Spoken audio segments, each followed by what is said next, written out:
And we are live. Welcome, welcome, welcome. And welcome to the show. We got Treasure Trove tonight. And you know what Treasure Trove means, don't you, Skipper? Yes, it's the opposite of Trove Treasure. Correct. And also we got the blank screen of Skipper. That's what he looks like when he's asleep with his eyes closed. There he is. What happened there? I don't know. There was a power outage? And so we have Christopher Ty, we have Evil Arch Conservative, we have Silver Tanifer, and who else have we got in the chat? And of course, it's happy birthday to Silver Tees or Mrs. T's birthday. Many happy returns to you, and I hope you have a great birthday. No, Tanny treats you really well, like you should be. Happy birthday to you. You live in a zoo with the lions and tigers and the Dale and the Skipper too. Hey!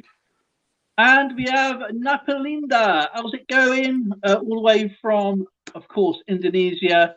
And says, greetings from traditional Indonesia gold seekers. That's pretty cool. We love slackers. We love collectors. I gotta say this name. It's so cool. Nope, Linda Putra Percasa Amigo. Holy Macrolandi. That's a nice name, Meatball. Absolutely fantastic name. Coin Junkie. But yes, I have found a coin trivia for everybody to play. And so we're going to do that in a minute. And I am not going to give you the answers until after. Oh, I imagine, is it on a scale of 1 to 10? How hard is this trivia? I don't know. I've not even played it myself. So you haven't played it yourself? Is it a British game? Yeah. I've just found it. I don't know. It doesn't give you the answers. So so we're going to play a coin game that's trivia that has no answers. Yes, but I know the answers because I read the first one. I know what the first one is, so I know the answers. So I don't know the answers. They don't do the. It's not like Trivial Pursuit. You do the question, do the answer. You have to wait for the question. You have to wait for the answers. So I don't know the answers myself. Jessica. Well, we just do it at the end, don't we? Right. The chat has about 30 seconds to answer. Skipper has 4 days. And you're a good man. Because he's really good at typing. And well, in this case, writing. Writing down the questions and the answers. Because I have a feeling you're going to torture me here. We're going to do the opposite way around. I'm going to give you the answer and you've got to guess the question. I'm only joking. That's Joe King. Oh, Joe King? He lives down the block. What, their Margate or your gate?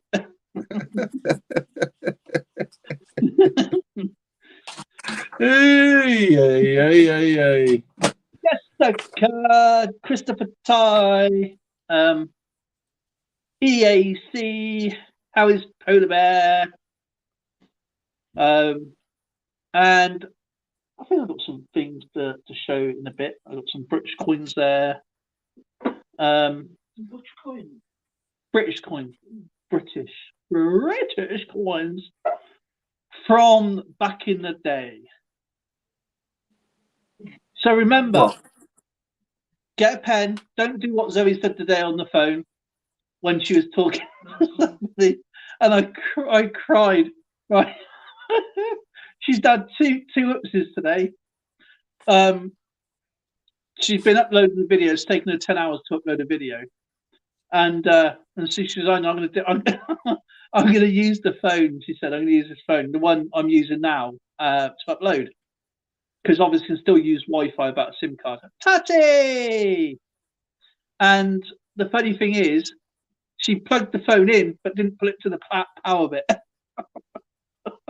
All day. All day like that.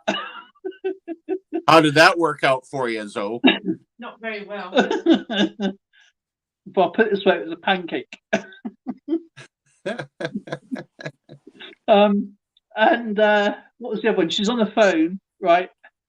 And she said to the agency, wasn't it? Right? She said to the agency, says, hang on a minute, I haven't got anything to write anything down. I'm just gonna get a paper and a bit of pen.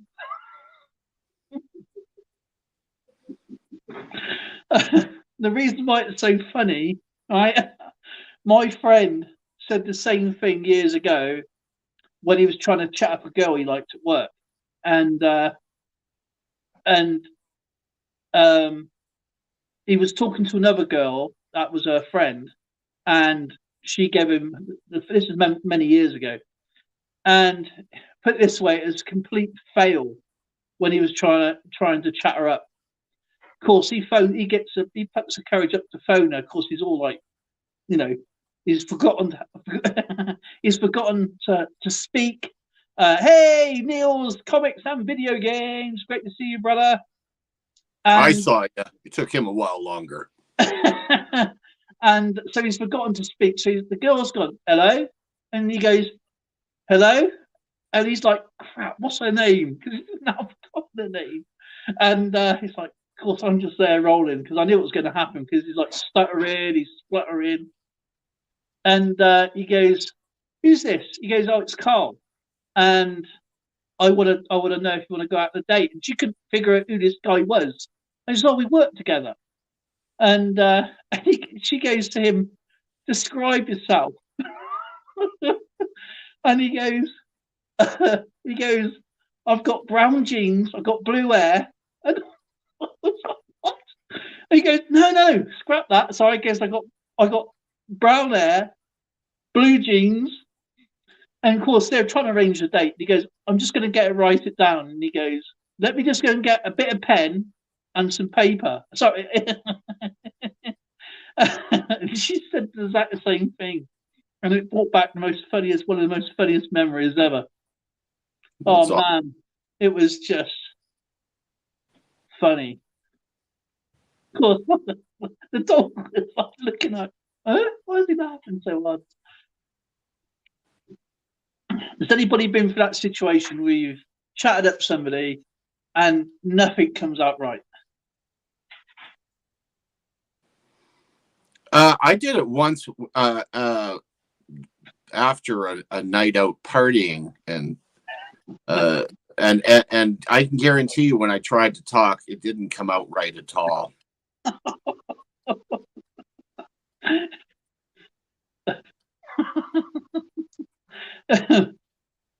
Oh man, it's horrible when that happens, isn't it? Do you know what I did when I chatted up Zoe? Do you know what I said to her? I didn't say anything. I beat her at Dominoes, and I threw a tissue at her head. I remember you. Well, that's true. Did I throw a tissue at you? Yeah.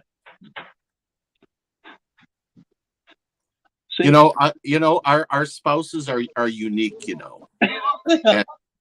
And, they truly are. I think they get along very well. I mean, listening to you, it reminds me of. I don't know if I ever told you this one, but the time that I took Mrs. C to a faith healer. Yeah. Did I ever tell you that? No. Oh my goodness! Yeah. Okay. She was having trouble with her arthritis, and so I brought her. Some friends of mine invited us to this church, and they brought in a guest faith healer from the southern states. And of course, my spouse, as you know, is British, and she's got no filters whatsoever. So I bring her into the church, and the first thing she sees is this guy leaning up against the wall outside the church next to a wheelchair, smoking. And she's going, he's got a wheelchair, he's standing up. What's going on here? Okay, suddenly there's doubt. Suddenly going into her head, and we go in and sit down in the pews, which, you know, the pews, and I don't mean smell of the pews. Yeah. And we sat down, and there was my my Mrs. C next to me, and I had this older lady sitting next to me on the other side. And in comes the faith healer. The faith healer is wearing Armani. He's wearing the most beautiful. He had a Rolex, a gold Rolex watch on his. And of course, Mrs. C, spotting all this, says, "Do you see what he's wearing?" And of course, he's got this real harsh Southern drawl, you know. And she does something about gets her hackles up. She can't handle the Southern accent, and she's and you can see the hair starting to rise in the back of her neck. And then they wheel the guy in that was out smoking outside next to her. And she took a bobby pin and stabbed him in the leg, and he jumped up and says, "You're healed." Well, that wasn't the worst part. The worst part was when this faith healer sends out, you know how you have collection plates? Yeah. They were Kentucky Fried Chicken buckets. And she's freaking out, and she's very vocal, and she's going, do you see what he's doing? There better be chicken in those buckets. Look what he's wearing, and going on about it. And I'm starting to slump a little bit because I get really embarrassed. Yeah. The woman next to me pats me on the leg. She goes, "Don't worry. We get lots of people that come in here that are possessed."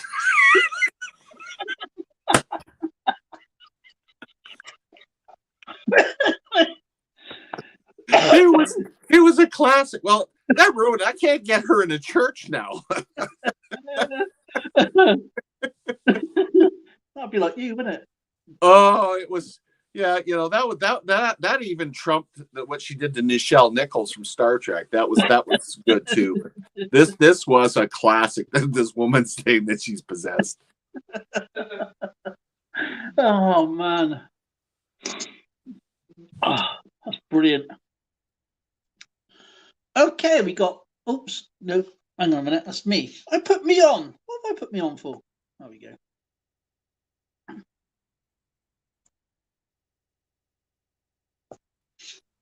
There you go. Okay, you're back on your diet. Here goes skinny. What were they using KFC buckets anyway? I don't know, but when I saw that, I knew the moment I saw that bucket, we were in trouble. Oh man, we got Pay It Forward tonight. We got Tati, we got EAC, Neil, comics and video games. And please whack your links in, guys. Get to know each other, of course, and get to know each other's stories, you know, your channels, what you're up to on your channel, what you like to do on your channel. Whack your links. Isn't that a golf term? I have no idea.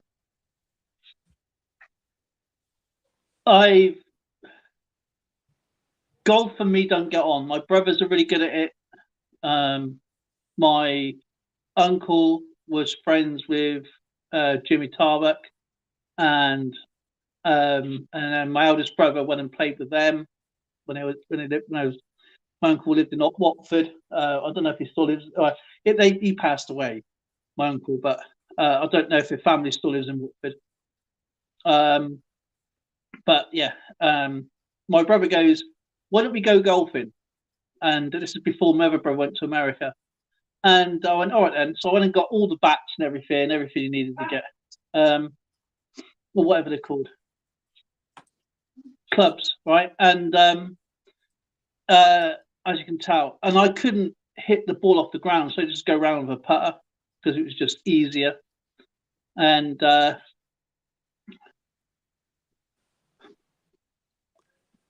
okay, first, I've never done live chat. Can I ask the questions about some? Yeah, of course you can. You can ask as many questions as you like. And if you want to ask about comics and other things, Neil's the place to go to. And if you want to ask about Canadian things, then I'll certainly try. And if I don't know, I'll look it up for you.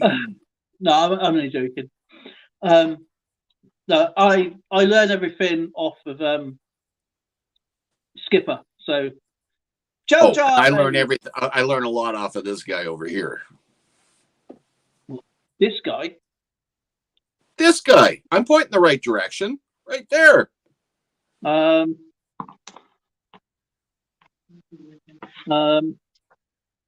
Jai. Hello. This again. Where are you pointing? I'm pointing right there. Okay. What are you doing? What? Wait a minute. How'd you do that? I'm looking at me, and I'm looking at you there. I'm not looking. How do you do that?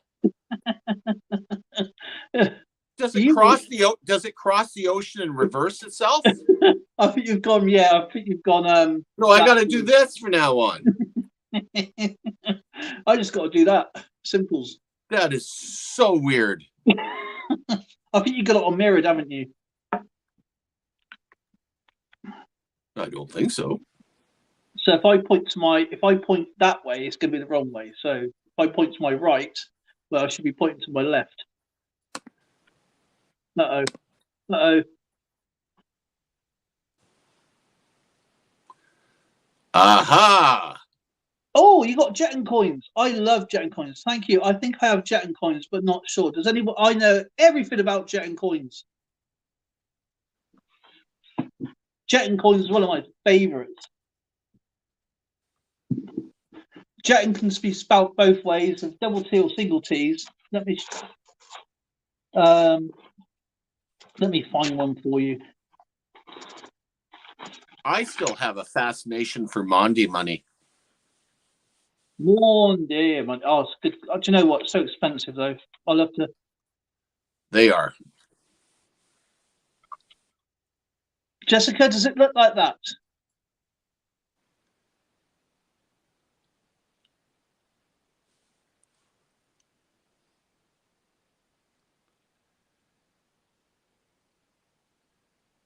Hey, that's a cool looking coin.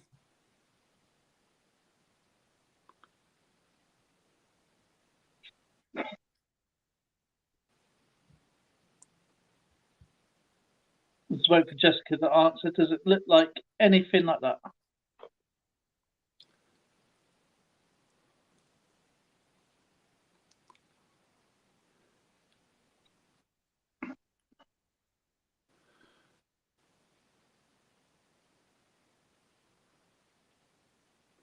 Jetton coins are very interesting coins. They're certainly not exactly coins.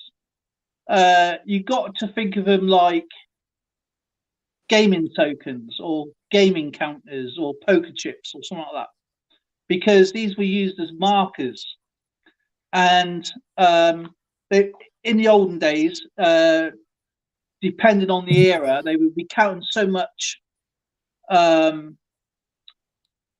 be counting so much on a cloth or a board. They would use a Jetton coin to say that would be like 100 or something, or 50 or something. And so they know what the marker is for that. So if you go 1, 2, 3, 4, 5, 6, 7, 8, 9, 10, you'll put a marker there so you know you've counted 10. Okay, it could be for gambling, it could be for pay, it could be enough to pay a court. And these were hammered, these are handmade, but the gaming tokens would be broken up from, say, depending on the era. This is a 13th century, sorry, this is 14th century Jetton coin. And this is from France. And the most expensive ones is what I got. It's what they call the reverse orb, and has a fleur-de-lis on the side. On the other side, kind of looks like the castle. Okay, this is what they call a triple line, a triple standard, because it's got the 3 lines go. You won't be able to see it on here, but this is French. You can tell it by the fleur-de-lis. And you can get English ones, you can get French, you can get German ones, but you can get Dutch. Depends what they used. And for the gate, see, like use out and use. Don't forget, medieval fighting wasn't like conflicts today. It was very only done in a day for periods amount of time, and they would go and rest. And anything that was broken up, they would make gaming tokens, you know, to pass the time away. So that's how some of these coins were made. Until they went back home, they got their pay, whatever it is. It could be, say, I don't know, say groats or something, and they would exchange the Jetson coins for whatever their pay was. So it's like emergency money kind of thing. But yeah, they're very, very interesting. They used to have like it'd be like a cloth for a board, but mainly for counting and stuff like that. It's not a pirate coin. It's not a pirate coin. A pirate coin is very different. But definitely not used as piracy. These will not be, because they wouldn't be. They're just made of brass or bronze, and or steel, maybe. Depends what they use, but they won't be used as pirates. Hanging with the chef. How's it going? So yeah, it's like a gaming token. You can check it out. Just you can write it one way or the other way. It's JETTON or JETON. It depends what you really want to write. The Nuremberg ones are more expensive. I've got one here. Actually, no, I haven't. That's in my cabinet over there.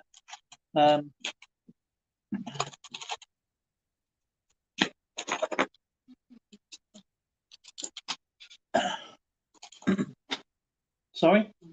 Yes. And this is what they call the reverse orb one. This is not in a flip. It's going to be really hard to see. This is German, by the way. This is Nuremberg, and they're really, really thin. You've got to be very careful with them. A cob. Now, Skipper's got a cob that I sent to him. He'll show you what a pirate coin will look like, a real one.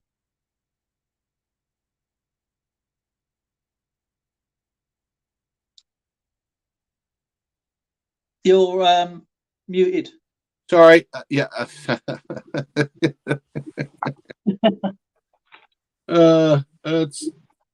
It's tucked away in my big safe. Okay, so a Jetson coin. I think that a lot of the symbolism on coins, like the Jetson coin, is lost to a lot of people. I mean, the fleur de lis in French, it's lily flower.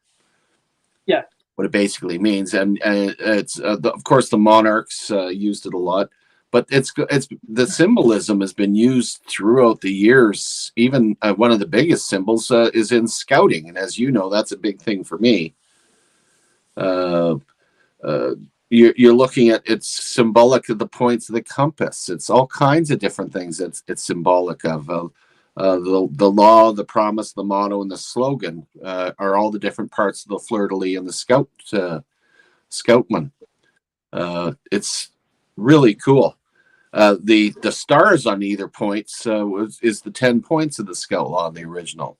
And as you can see, what Dale is showing you there, it dates way back, way back. Actually, if you really want to look far enough back here, we'll go right here. Okay, it's particularly associated with France. Yeah.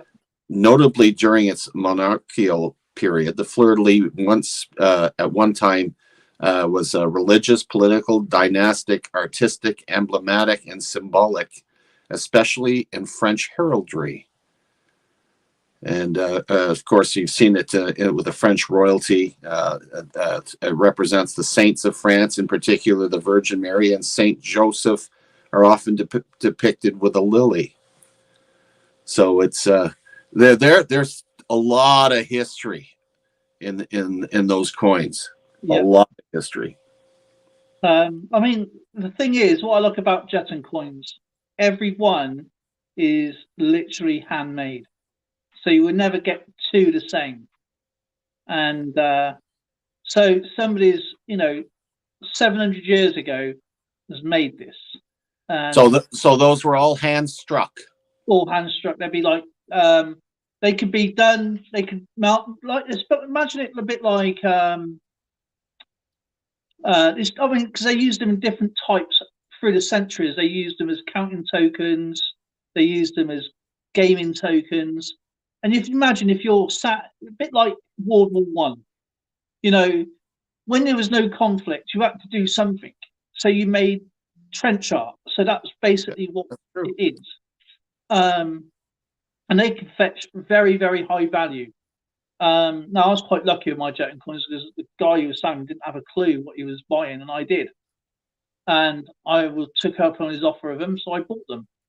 And when I done my research, I thought it was really, really interesting. So, really good talking piece. Remember, they range. This one here is definitely 14th century because it is French, and it's really, really good shape.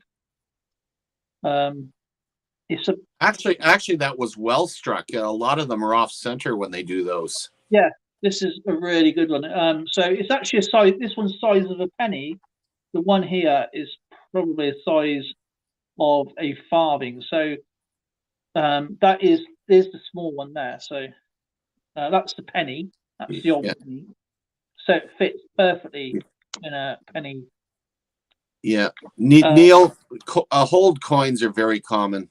Yeah, I just got a French coin with a hole in it. Yeah, it's not a franc. It's 7th house, like 5s and 10s. Yeah.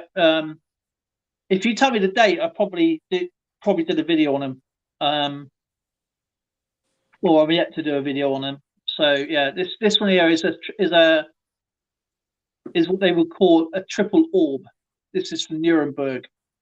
I'm still yet to put it in the flip, so that's why it's up out the way.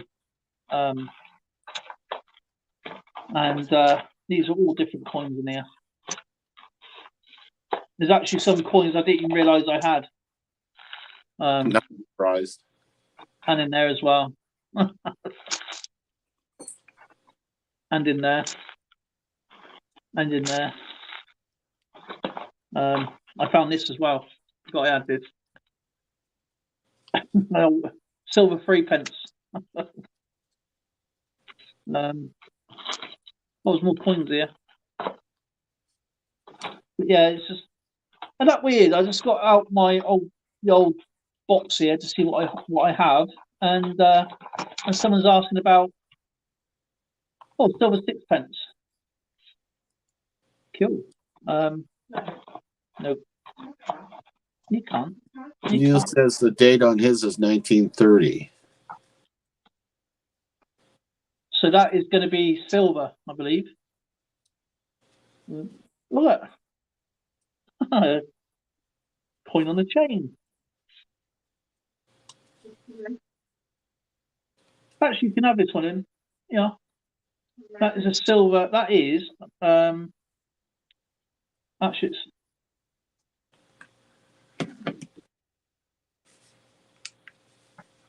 I just found this skipper in my box.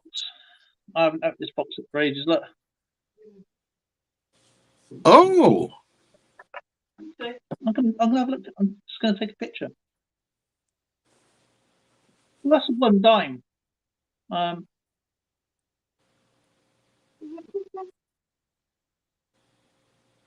It's American. 1898, one dime. So that is a 90% silver. That's basically 10 cents. I'll get you a new chain. How about that?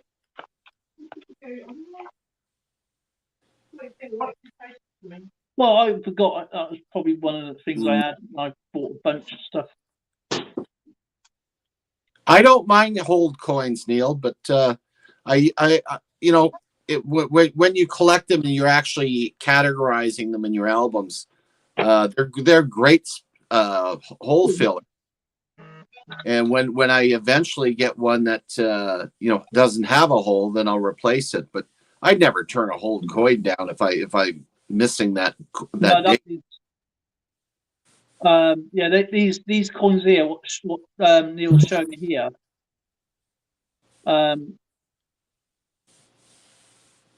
At the bottom of it, you'll have the maker's mark at the bottom, or the engraver at the bottom. I think I've done a video on one of these. And then he's got himself a United States of America $quarter, which is going to be a Barber Dime, a 1916.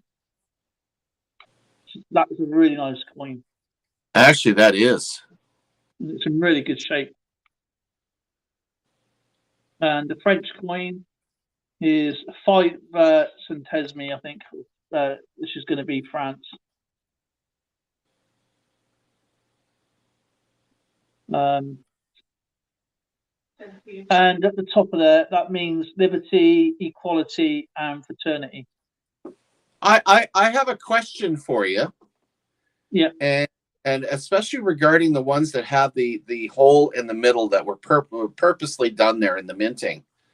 It was told to me that as the cost of silver was either getting too high or it was scarce, instead of shrinking the size of the coin, they just put a hole in the center of it so that the overall diameter remained the same. Is that true? That I have not. I'm gonna have to say I've never heard that one before. I know they used to test silver coins, solid silver, trade dollars, for argument's sake. If you went from one country to another, they would test the silver. If you get a Victorian silver coin or crown, and it's got loads of punch marks in it, it's not a bad coin. It's actually, that is like a passport stamp. If you think about it, it's gone from one country to another. It's got all these stamp marks in it. It's not damaged. That is pure history. Mm-hmm. But they are absolutely fantastic coins. A 1930 French.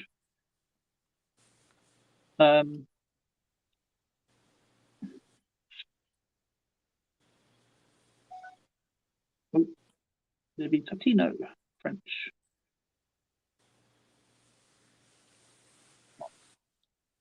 Because I even noticed that the British Mandate coins, again, very rare to see coins with a hole in the middle of them from Great Britain.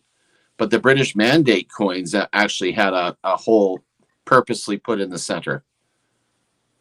A lot of the coins were used like various things for, like, stop stealing. For Chinese coins were for voting. They used to have different shapes, and there's loads of things. But no, it's difficult to say why they done it. Sometimes they would stamp the coin with a hole in it and use the plant chip, so to speak, for a different coin, and that is very common in old Indian coins, especially the big ring. I think it's like 1 Anna coin. They would use the center of that to make the half Anna, which I have featured. But it depends on the age, of course. Like the early Chinese coins, depending on the dynasty, the Ming dynasty, the Chang. I've got a few of those as well, and they are really, really interesting. I must actually get out a set from a museum, and it shows you all the dynasties on the coins. It's really, really interesting. Neil, your coin is unfortunately not silver, by the way. 1930.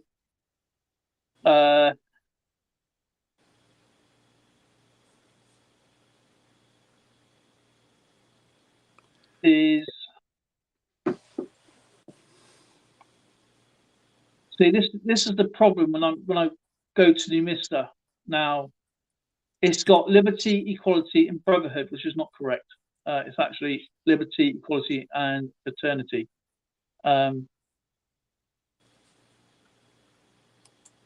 you know, I found out the other day while doing some research? Do you know what Liberty's actual real name is? What the figure the effigy you're talking about? The goddess. The goddess. The goddess. Yeah, the goddess Liberty, which is depicted by Statue of Liberty or by any other coins on a coin, but Liberty, goddess Liberty. Do you know what her actual name is? Medusa. No. No. Oh, that wouldn't work because maybe it was Midas. No, close. You got the M right. Oh, Mercury, Mars, Mephisto. No, Marianne. Marianne. Yeah.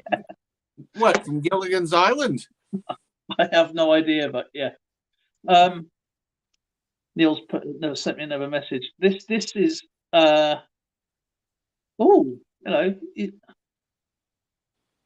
he's got a is it the bicentennial? Is it the salmon? I think it's a salmon on it. Canadian salmon. The 100 years of not bicentennial. Tricentennial. He's also got the blue nose. Is it the blue nose? Yeah, 10 cents. You got it's a little fishy. What is that? Is a salmon, right? Okay, it's not cod. It's definitely not halibut. Okay, it's a goldfish. BC Treasure Trail house. BC Treasure Trails. But no, these coins are awesome because that is 80% silver, isn't it? Yes, it is. Hey, that's good. And he's also, depending on the year, I think this is going to be Krupa nickel though. I'm not sure when the silver ran out.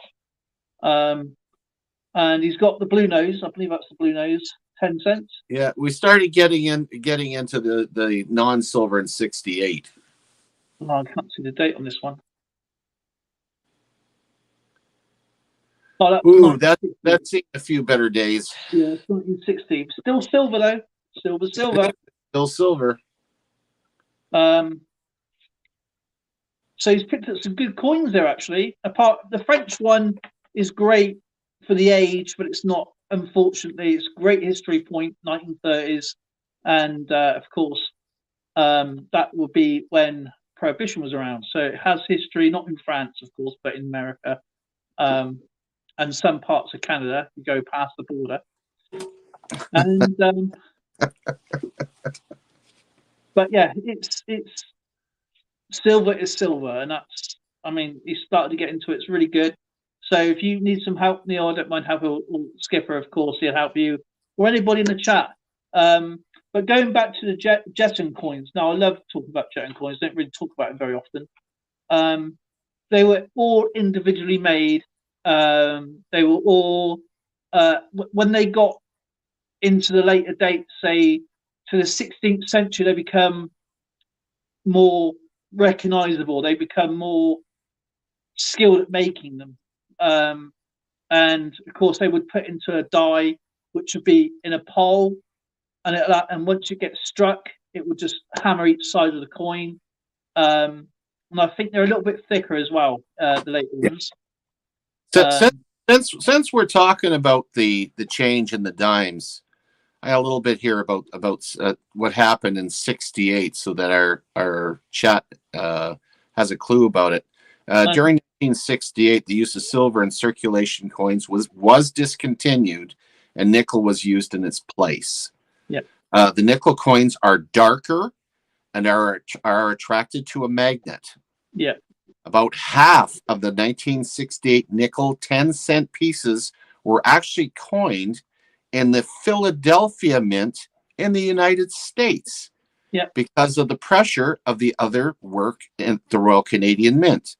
The Philadelphia and Ottawa issues differ only in the number and shape of the grooves on the edges of the coin. Yeah, I think they're wider. Yeah, well, the Philadelphia Mint is actually wider, yes. And where Canadian ones actually have a V-shaped groove in it. Yeah. So it's actually a very interesting change that happened. So a lot of people don't know that a lot of our dimes were actually made in the U.S. in '68. I think I'd done some Canadian coins a while ago, and I remember reading about it. I think I put that into the history as well on some of the coins. When I do find them, and it's actually quite interesting because they are a really good find Yeah. to have. And people really don't know this. They just think, oh, everything's made in Ottawa or Winnipeg or whatever, or still at the Royal Mint, maybe. I don't know, but they forget that a lot of these coins, it was just easier to make in Philadelphia because it was close. Yeah. You know, and as I said, it took a lot of pressure off. And to really understand how common they are, there's 87 million that were done in the Royal Canadian Mint, and 85 million were done in Philadelphia. And the only distinctive features is that the V, you'll have the V where rather than the W for the mint mark. I think from the Ottawa Mint or Winnipeg Mint. I can't remember which way around it is. Well, at that time, they would have been doing it in the mint in Ottawa before, because I don't believe the Winnipeg Mint was completely set up at that.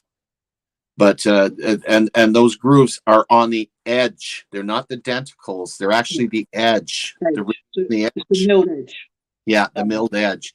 So that's where you'll see that they're wider on the Philadelphia ones, and you see the V edge on those made in the Royal Canadian Mint. A subtle difference, but if you look at it, you'll be able to see it. The best way of checking them out is by getting them looking like gears and then rubbing them together. And if they fall into place, they're going to be the same. If they don't fit, you've got an odd one. So that's one way of checking out. But yeah, has anybody got any other questions? Now, I mean, Neil's come up. He's got. Actually, I do like one of my favorite coins is the Barber Dime, and I think these coins. I know they're highly collectible and people find it, but I still think they're underrated. For when you've got the Kennedys out there and stuff, I think they are overlooked sometimes. I like them. I think they're really neat. And of course, you've got the old United States seal there. The eagle with the you've got the arrows, you've got the olive branch, the 13 stars, the pluribus unum, which means out of many one, I believe, and United States of America. No, and sorry, I got to jump in here because of who was asking that. It was BC Treasure Trails. I've never seen a silver dime for Canada yet. For 68, it's just I've never seen one. I think you probably might like to get them in sets. Yeah. Rather than you probably will get people breaking them out and you probably will get the odd few in circulation, but they're more likely to come into sets. I'm pretty sure of it. Oh, this discussion, I got to go check my book out to see exactly what I have in there now. Neil started something here now. Doctor Who, long live the king. Blue nose. I think it's heading back to Halifax that way because it's normally heading the opposite way. What fish is that? That's definitely a salmon, isn't it? Or is it a trout? I don't think it's a mackerel. I think it's a salmon. Well, but you know what? It takes me 2 seconds to look it up, so I'll look it up here.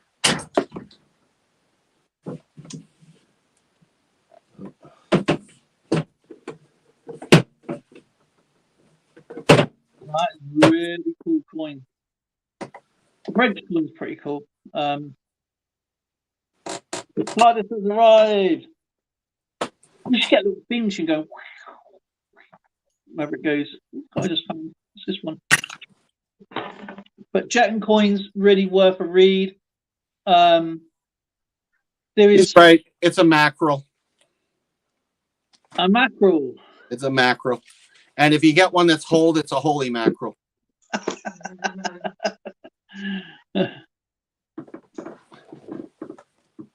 Ooh, 1885 1 penny.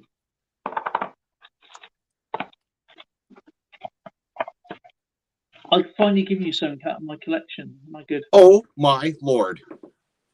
My lord, my lord. I have a 68 silver dime. Oh, cool. I forgot I even had it. But that is in absolutely mint condition as well. That's pretty good. And the 60 doesn't say. 68 silver dime. How in the world did I get that? Taffy coins. Is Schwammer? Jessica still here? How did I get in there? Bye-bye, Tati. Thank you for stopping by. Tati.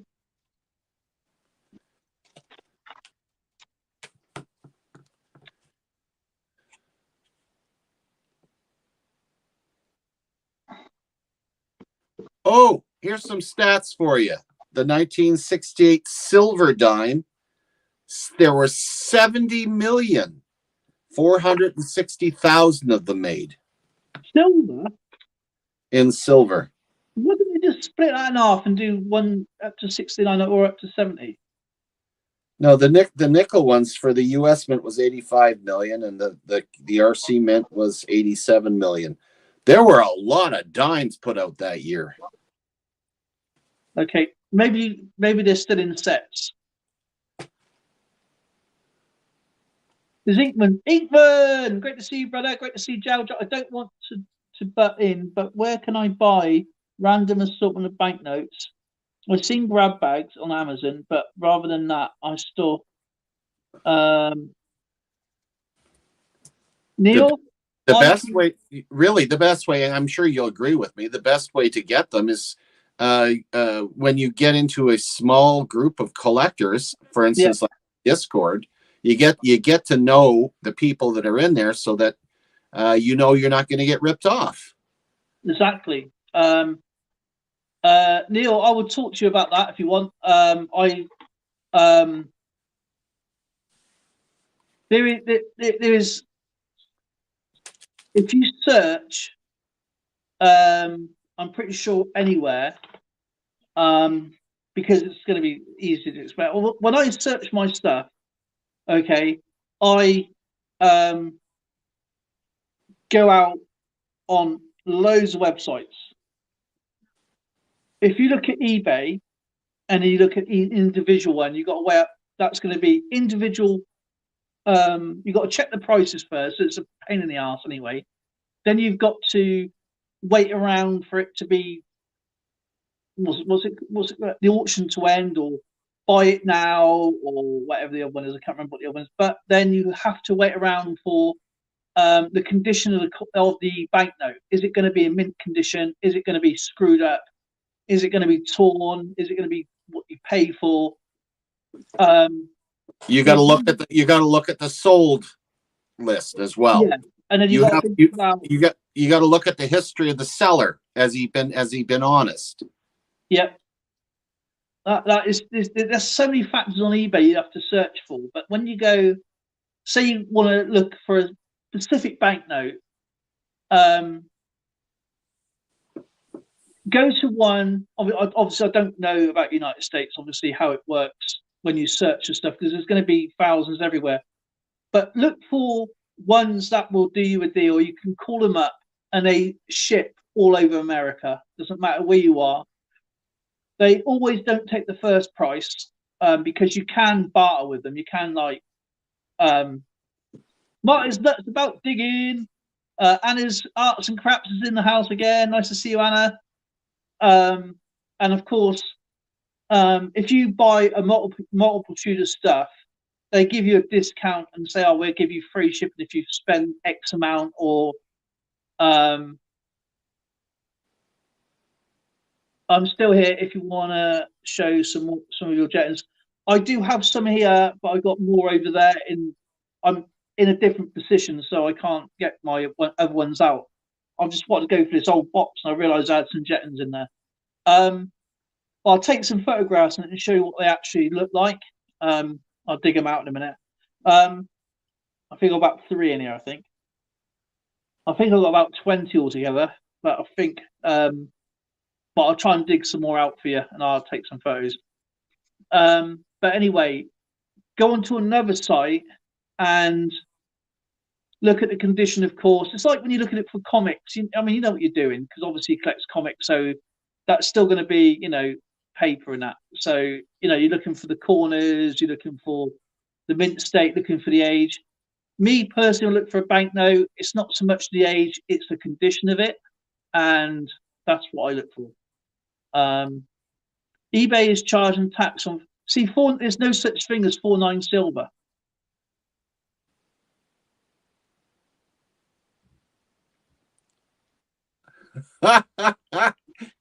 And then you'll have the group that goes, wait a minute, the Royal Canadian Mint puts out 4 9s. It's a market employee. I know it is.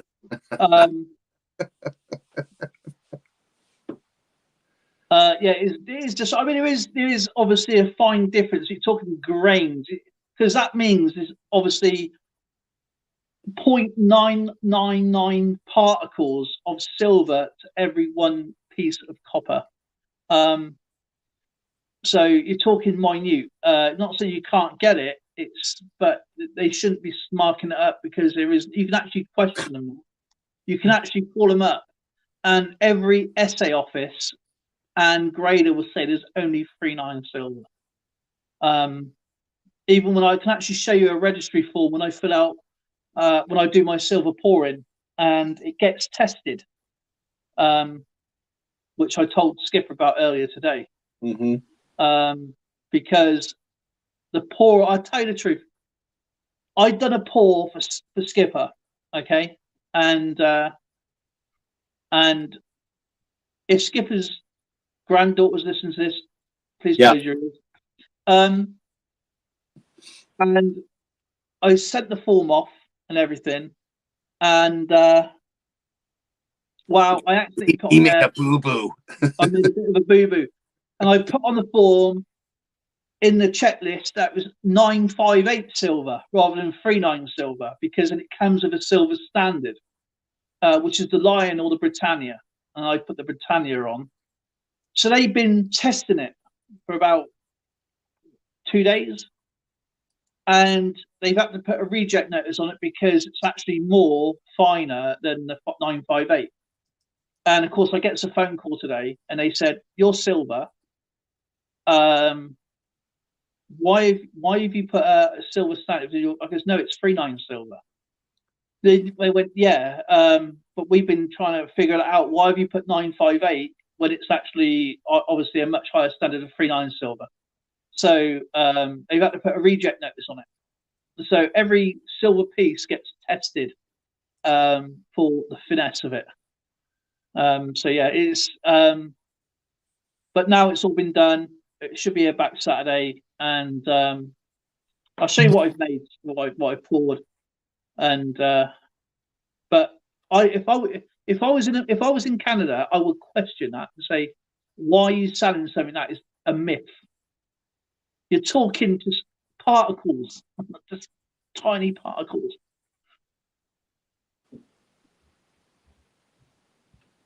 Is that true? They're charging sales tax on eBay? Yep. Yeah, the old what you call it?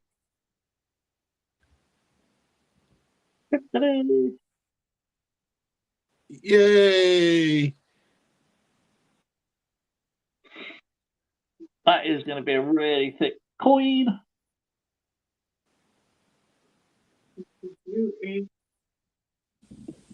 Oh, yeah. PA Patriot Prospector wants the link thrown up, Dale. PA Patriot Prospecting. Okay, hang on a second. It was my phone. Actually, I leave it for a minute. Man, I have to do all the work. Irish, are the Irish collectors in the house? I know. Come on. I saw his clip on that old windmill. I got to catch up with his videos actually. That's what it looked like when it came out. And Skipper was there when I poured it. Skip. Yeah, 18 times. Now there's a man that doesn't give up. No, never give up. And that's the end of it. That was after the cleanup. And I truly appreciate that. It's her birthday on Halloween. So she's now got that nice chunky silver round with a pumpkin on it. I think that's very cool. It looks better in real life, doesn't it? Yeah. But I knew exactly what I wanted, and this is my own design. So you can't get these in the shops.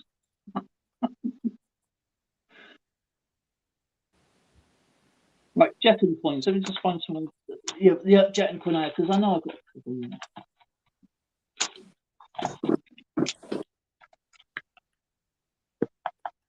Here you go. This is the later one. This is the Nuremberg one here. Try and get a decent picture of it because it's in a flip.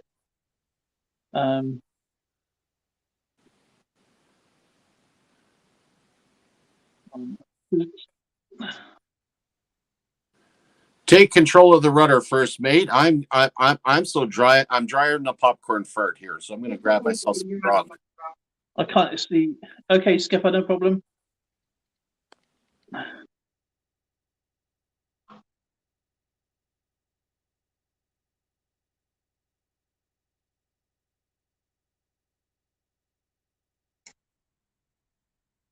Oh man, I can't get a decent picture on it because it's in a flip, and this one's kind of damaged, but it's still interesting to have. And this is a 15th century. This is a Nuremberg one, and this is what they call the Western type. So you have the orb in the center. Yeah, I have to take the bins out after this. So here's the orb there. Oh my god, it's kind of really shiny for some reason.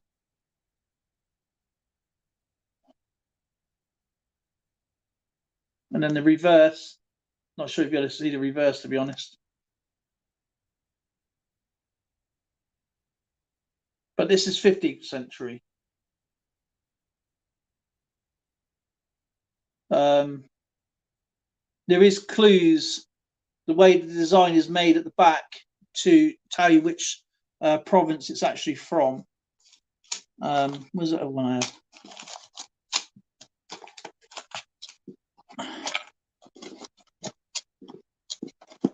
Oh, just moved. Why is it moved over there?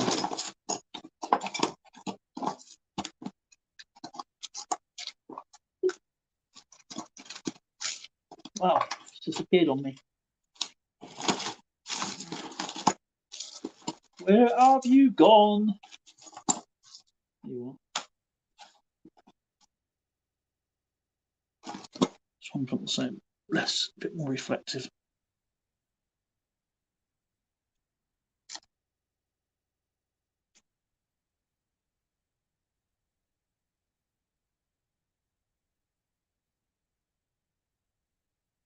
All right, Finn.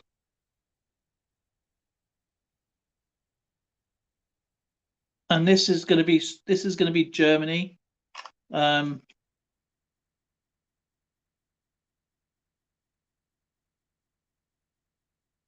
this is going to be 13th century, I believe this one is.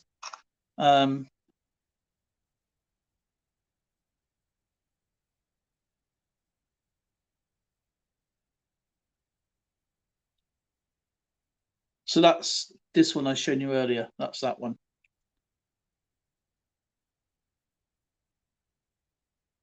You can see it's way out of place, and that's the reverse. But the better one, the older one, that's the same age. Now where is?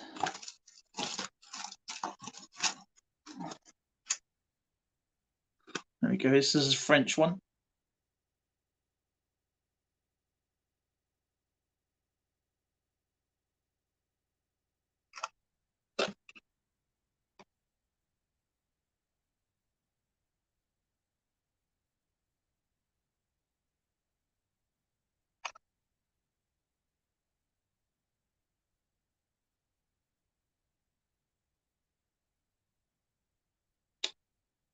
Why am I getting so much?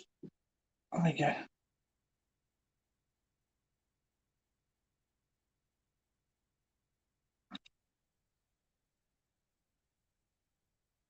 There you go. So this is French. So this is the one you're talking about, the fleur de lis.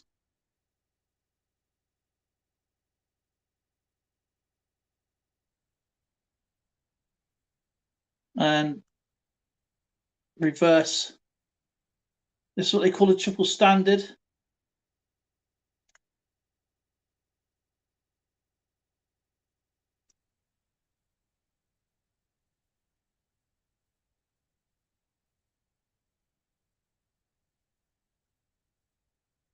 It's got the fleur de lis. So it's got, because it's got 3 lines going through there with, I think it's 4 orbs going there. Again, this is well made. This one, you can tell it's handmade, hammered.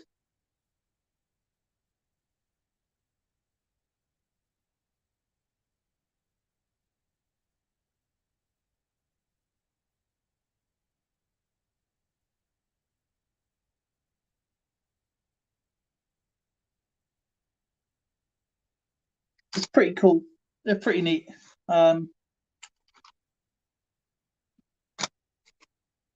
It's not one.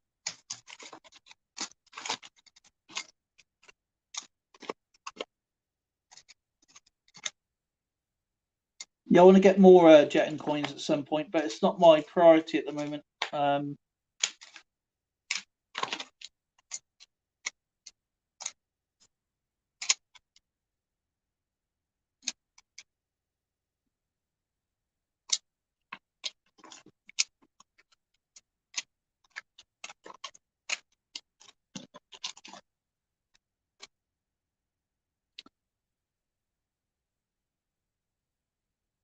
Next year the mint will have 0.999999. Mine goes to say 100%. Be absolutely pure. But yeah, that 49 thing is I would not be happy. I say, why are you trying to sell me something that doesn't exist?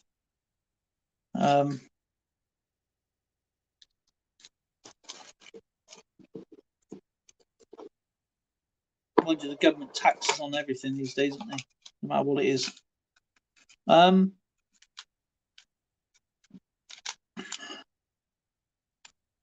So I'm just looking around to see if I can see some more chat. I don't want to miss anybody's questions or answers. If anybody's got anything else they want to discuss.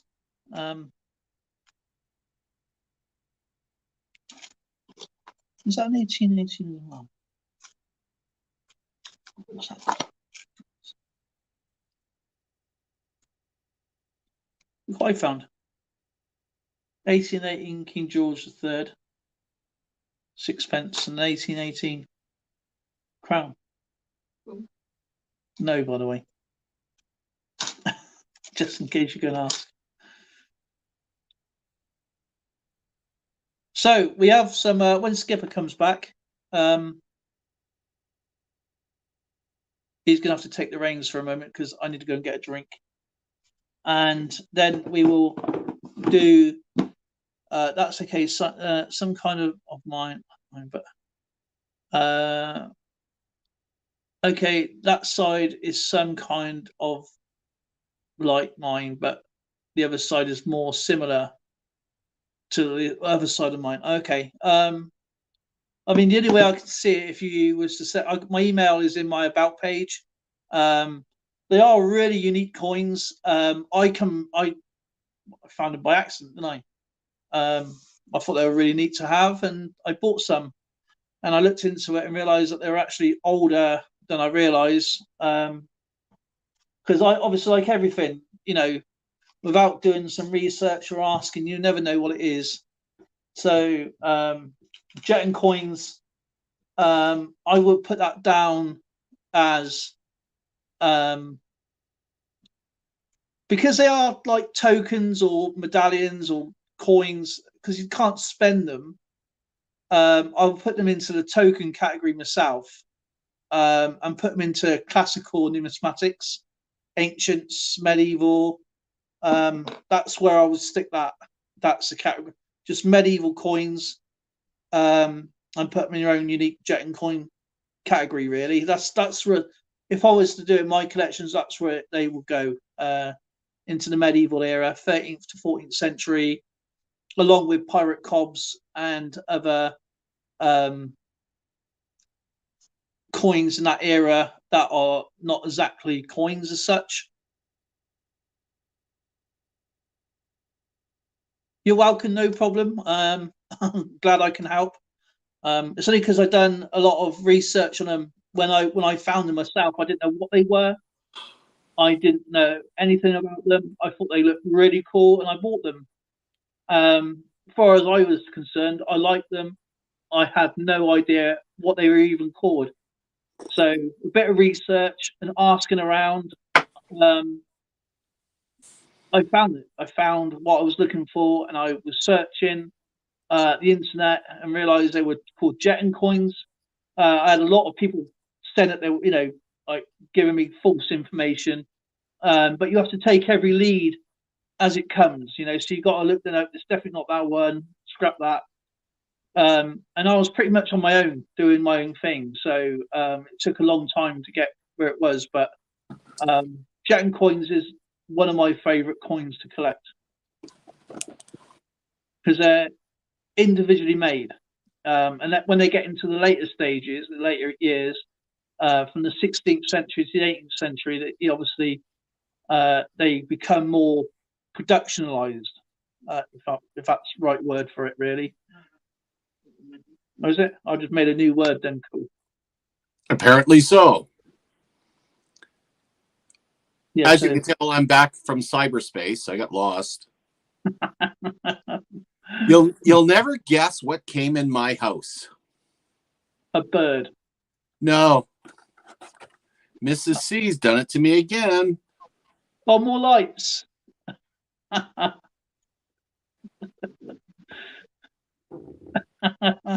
Okay, we said we weren't going to do this year. That's 40 boxes that we're up to. Oh, man. That's nice, actually. That's really cool. They're gorgeous. I just can't figure out where I'm going to put them. I think you have to get more trees. I mean, I don't even have room on my wrapping table for stuff like this anymore. Yep, certainly. Please send me pictures and I'll try my best to give you the correct information. Treasure Trails, back to work. See you also. It's great to see you, Treasure Trails. I'm so sorry. Hopefully you can get and chat with us at some point. Patriot Prospecting was coming up, but he's lost the connection, I think. And we've got to chat now. So what I'm going to do, I'm going to set up the Treasure Trove wheel and name. I think that's what people are waiting for. So I'll do that now while you can take the reins. Pay it forward wheel. Yeah. Yes. So anybody that hasn't gotten on board better get on board quick. This is it. We're starting again on Monday. It's last day. This is it. So this is the big wheel. Yeah, this is the big wheel. This is the big wheel. Guess what? It's too late. See, weirdly went out of time until Monday, of course. Monday.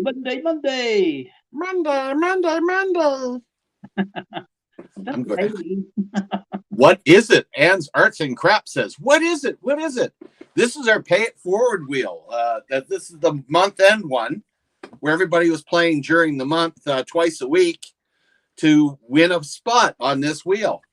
And everybody sends whatever they've committed to send to the winner on this wheel. This is what's going to happen now. They're going to get the last man standing or last lady standing or last they standing or whatever. Right. So the first one you got on the board for the first week was Sandman Coins and Collectibles. Then we had the second week, which was Silver Tanifer.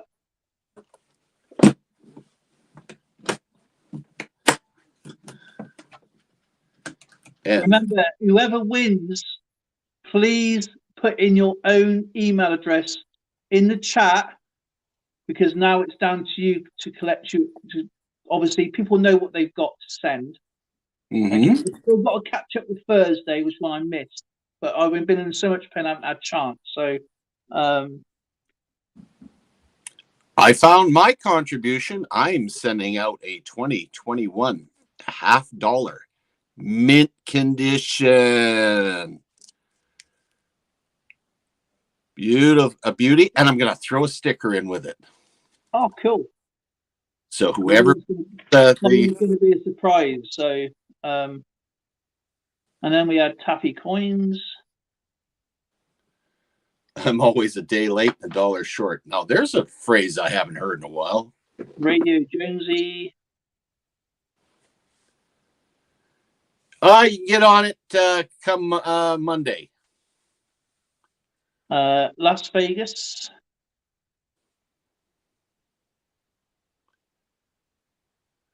Then there was Kin.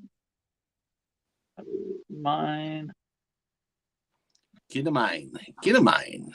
Right, that's it. So we have 1, 2, 3, 4, 5, 6, 7. 1, 2, 3, 4, 5, 7.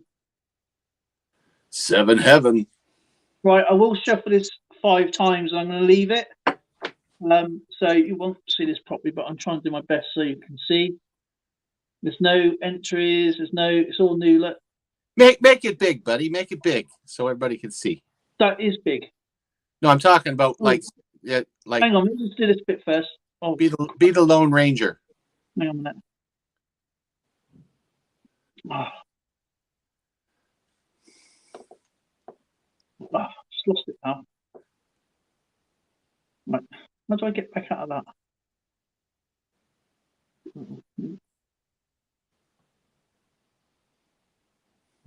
What the hell? What's wrong with this?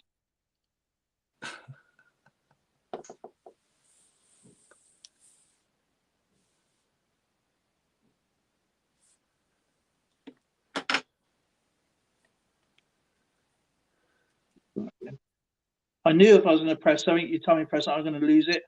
See? Captain's trouble. Skipper's trouble. Right, let's do that again. Well, how do I get off that?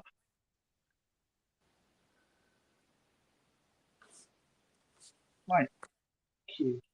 Right, let's do that again.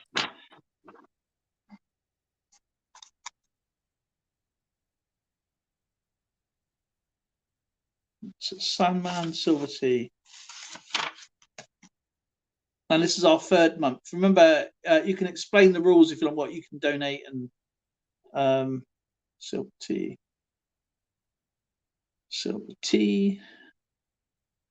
EAC.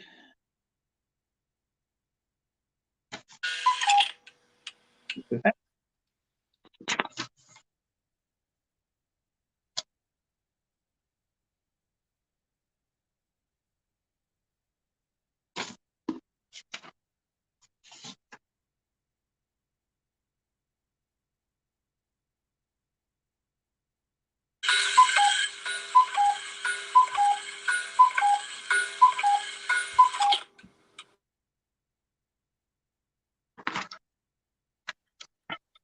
I thought I'd drive him cuckoo. Anyway, trying to explain this from the Canadian perspective might confuse you. However, I'll do the best I can. The wheel is played twice a week. The pay it forward wheel, you donate a prize, preferably something small that will not cost a fortune to mail out to the winner of the big wheel, because what it is you commit an item that you will send to the winner of the big wheel, and that is your entry to the midweek or the wheel that goes every week. That's twice a week. Now, if you win on the wheel that goes twice a week, that is the first person off, you don't have to donate any more for the rest of the month. You're already on the big wheel. At the end of the month, Those that have won on the smaller wheels throughout the weeks Right, there's 8. will be on the big wheel, and the last person standing wins all the prizes that everybody committed. You all send it to that one person. Did that make sense?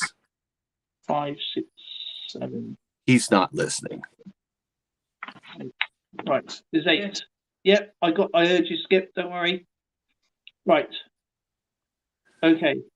I ain't going to change it around because I can leave it like this a moment so I can save me flapping around. Right. Okay. There we go. Everybody's on there now. 1, 2, 3, 4, 5, 6, 7, 8. Okay, so it's going to spin it now. Whoever does this now, whoever gets picked will be removed.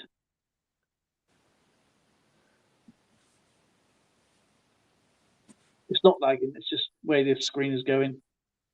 So the first one, who is off, I can't see that one. Las Vegas. Sorry, buddy. Sorry, off. buddy. Next one.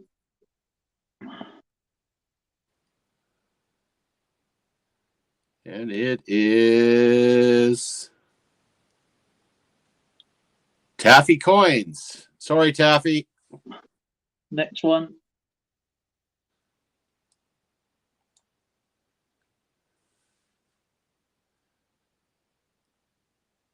Ooh, did they make it over the edge? No, it's EAC's off.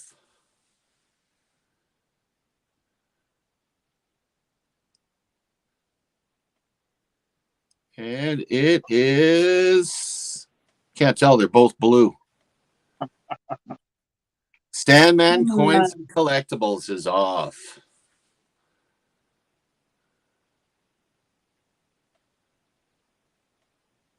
And it is Radio Jonesy. Fare thee well.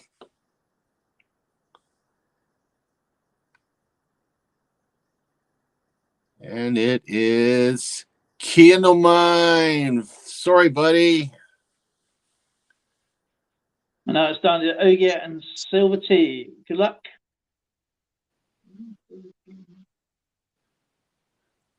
Ooh, and Silver Tea is gone. Oh. And it's Ogia Coins. Ogia Coins wins for the month of September. Well done. Congratulations. That is nail biting.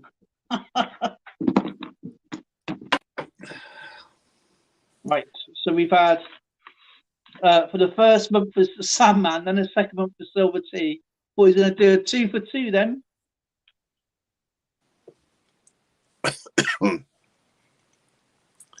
Ogia Coins. So my email address for your prize, where you want me to send out, is in my about page. Email me, obviously, and please put your email address so people can to actually contact you personally.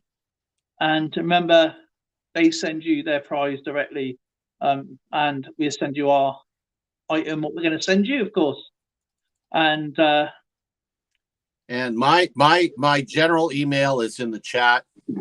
Ogre Coin, send me my your shipping information, and I will send out the prize I'm donating. Yeah, it was really close, Silver Tea. Really close. Horseshoes and hand grenades, brother. That's how it works. It's like millimeter, literally a millimeter. But I mean, it's where the cookie crumbles. And I reckon that we should, just for an idea, to have, rather than have one person go a week, have 2, make it more interesting. So there'll be a lot more people at the end of the month. Okay, that went right over my head. I'm sorry that ran over your head. Las Vegas, sorry you lost out on the thing there. But yeah, if we normally do 1 a week. Yeah, we have one person on Monday and a Thursday to go on to the end of the month wheel. Why don't Right. we have it for 2 people to go on Monday and Thursday? So from each one, it's the first and second one off. Are you saying from each wheel? Yeah, whoever donates on the wheel, obviously we do the wheels normal, and we do Yeah.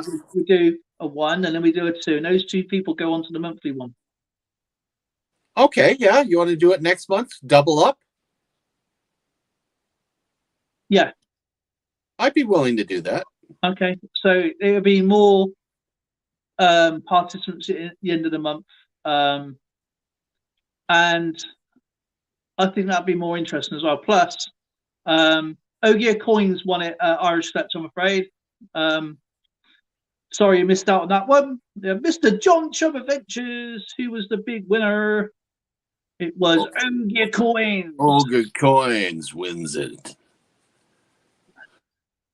Ogre Coin's going to have a letter carrier that's going to go, what the heck? This stuff coming from all over the planet here. Where does the Ogier Coin live? Which part of the world are you from? Or am I being just silly? I should know.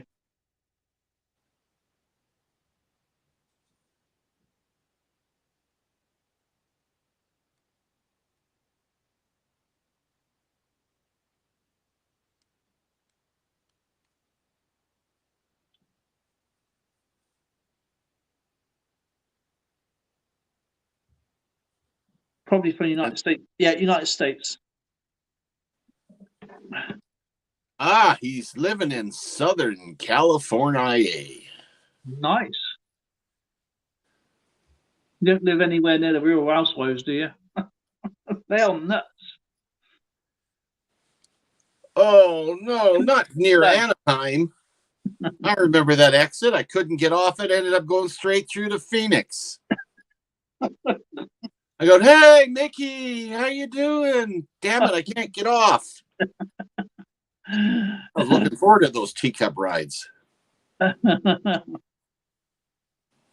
you go to Florida one? Disney?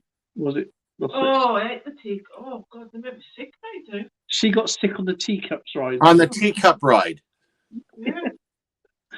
On the teacup. Think how one would feel being my size now, where you get on the teacup ride and then the operator goes, you're too big. Oh, come on. I can't go on anything but this. And you say, can't ride. They're only tiny. They're only for kids. I can't spin. Look at me see. I want to take on the waltz. I used to love them. I can't go on them either. Well, you know, waltzes. I'd be happy with a log ride as long as it splashes a lot, because you get out there and it's like 90 Fahrenheit or 100 Fahrenheit and you get that big splash of foul, dirty water splashing over there. It feels so good. I like log flumes. You don't want to go to any of our theme parks. I mean, they're having too many accidents, aren't they? I've seen your theme parks at the local mall, and you throw the quarter in the machine, you sit down on the rocking horse. That scared you, right? All the things you've been through, that scared you. Oh, terrible. Terrible, that thing. Oh, my goodness. I've seen a YouTube video. Brain broke, and it kept whacking my face on the floor. Do you know the ones in the spring park? They do the ones in the kids' ones in the spring park, and they got the horses. Mm-hmm. I didn't tell you about Martin Carpenter, did I? Like Martin, my friend Martin, he was going rocking backwards and forwards and this thing like that, yeah. And they're not like these thinking horses and stuff and squirrels that kids sit on. They rock backwards and forwards on a spring. Of course, he fell off and it went bang straight into his middle, man. Silver T doesn't think we can understand what he's saying about, but I know he's talking about the water closet.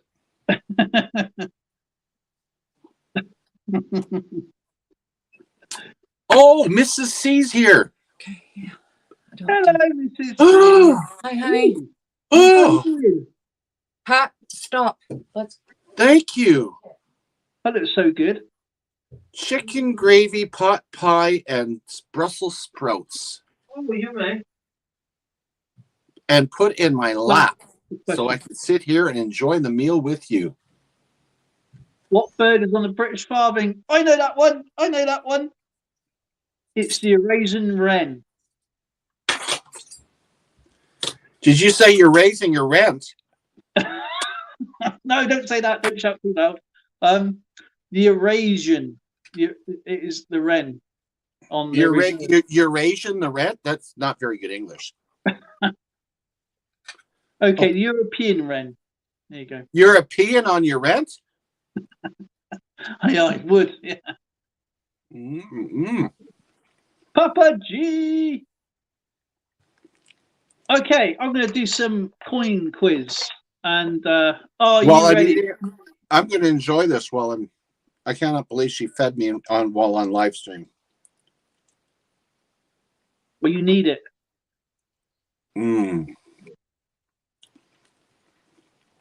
She just felt sorry for me because I had a hard day today. Aww, you love. Right. Remember, the answers don't come, and I'm going to have a go at this. I've not done this, I promise you. Okay. I'm holding to you at your word. The raising a hen says he's raising a hen. Okay. Are you ready? Now, you're going to write your answers down, Skipper? Does it look it? Yeah, come on, play. Got no place to put my plate now. No, I'm only joking. You're not shut, mate. You're not shut. I'm being a naughty boy. On the reverse of the farthing, it is a wren. W-R-E-N. Yeah. Yeah, they're good with bacon, too.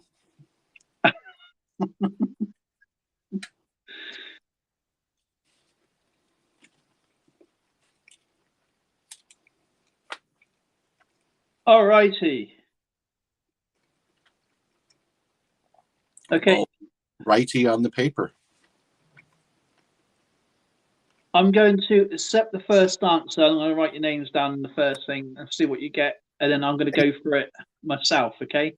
I will show you that there's no answers. Oh, bloody good phone. It's got a massive use blinking advertisement. Now I keep hitting it, but there's no answers. That's the questions.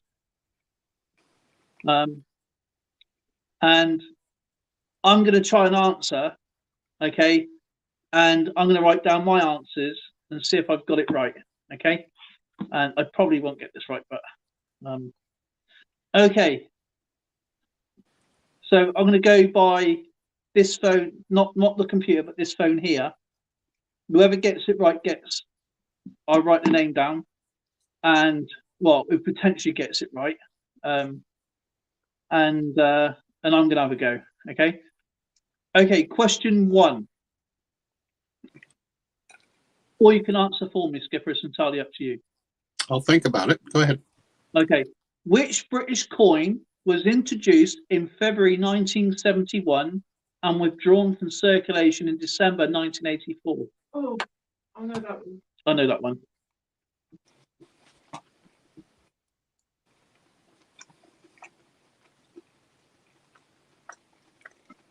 Okay, gonna get right. Papa G's put green bananas.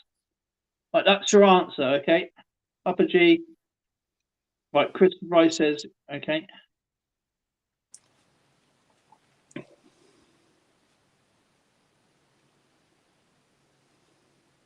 Okay, number 2.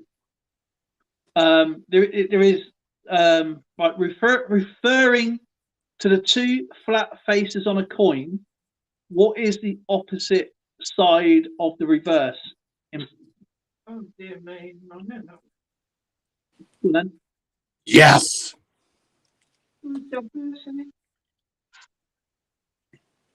What Zoe's got.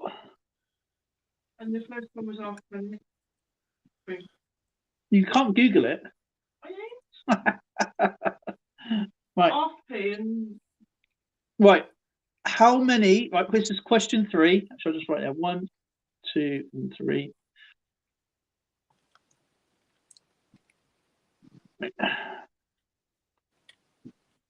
Okay. Now my answer. Now I haven't obviously just my pen and that, so I believe the first answer is going to be the halfpenny, or it used to be called new penny or new pence on the coin. And that's where people get confused, because it had new pence and all the coins rather than the denomination. So yeah, that was the halfpenny. And question 2 is called the obverse, of course. How many pennies were in an old pre-decimal £1?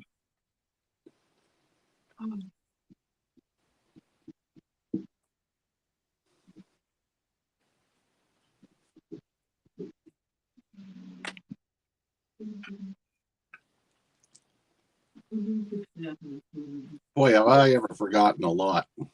Yeah, so-called halfpennies. Dime bag, Darren, Canadian coins. Right. Yep. Okay. On my screen. EAC. Question 3, 240. Yep. 240 pennies. Right. Yeah. Yep. Okay. In the United States, how many cents is a nickel worth?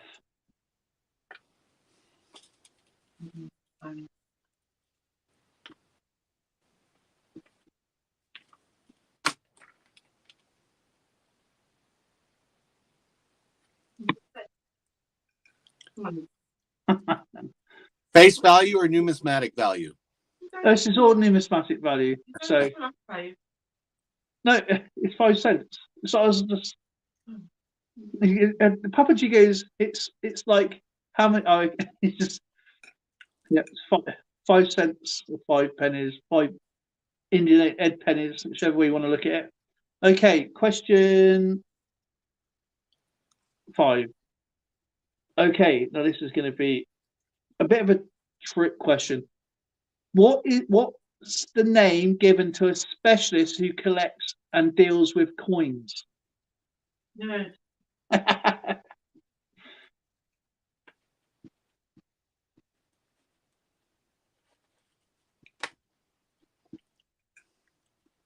The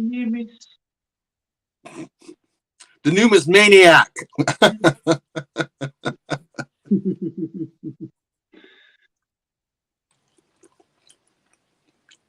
Dime bag says idiot. Speak for yourself.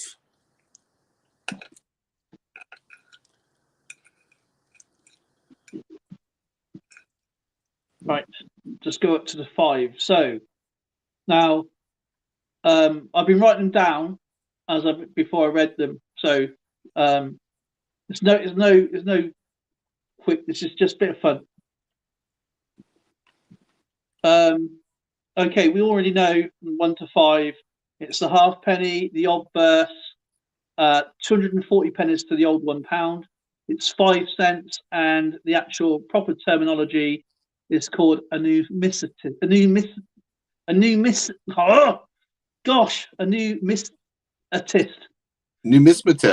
Numismatist. Why can't I say I that? got all of them right except the first one. I had half a golden snitch. So yeah, it's as a numismatic, you'll be collecting banknotes and coins, and an exonumist is what items related to coin collecting. Okay, so number 6 are on now. Okay, I know that one. Right. Which South African coin was first made on the 3rd of July 1967 to help the market of the South African gold?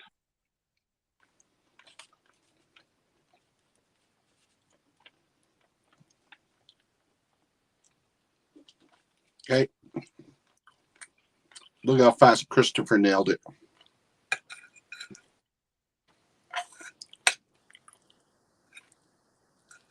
A cinnamon and a cinnamon. Okay, we have number 7. True or false? True or false? Two 1-penny coins weighs the same as a 2-pence coin, and two 5-pence coins weighs the same as one 10-pence coin. So this is a British question. So does, true or false, does a two 1-penny coins weigh the same as one 2-pence coin, and two 5-pence coins weighs the same as one 10-pence coin?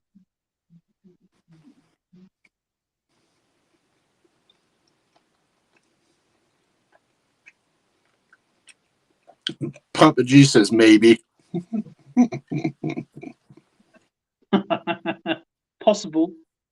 A lot of people's put false for that one. Okay. Question 8. The British £1 coin was introduced in April of which year?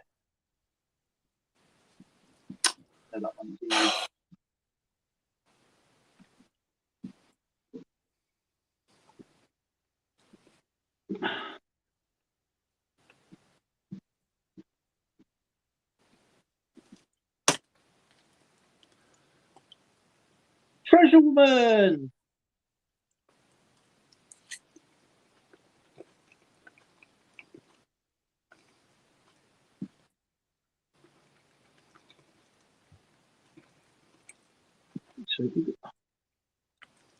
Is it a leap year?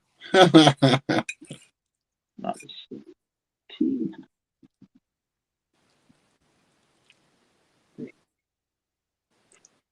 Okay, question 10.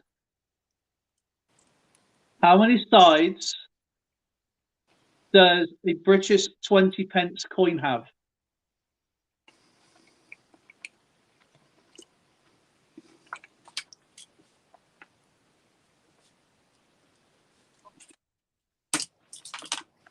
Or 20 pence, no.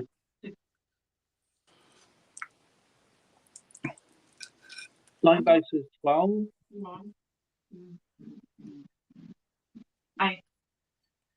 So it says 8. Hands, are you counting the edge as a side, or are you counting obverse and reverse? Just the sides to the So the edge. Yeah. That's a different thing altogether. Okay, EAC says 7. Okay, I've got my answers here. They're all here. So I'm writing it down as you go along. That's what I would have said, front and back. Front, back, and sides. Okay, now this is what I've said. 6. I said the Cougaran.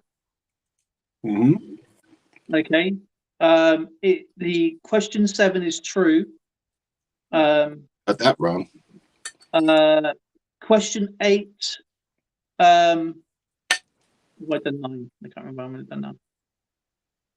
I'm sorry, done 9 and 10. Sorry, it was 8, 9, and 10. Sorry.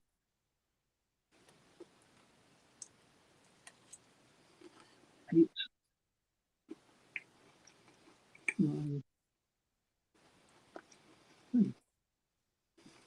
7, 8.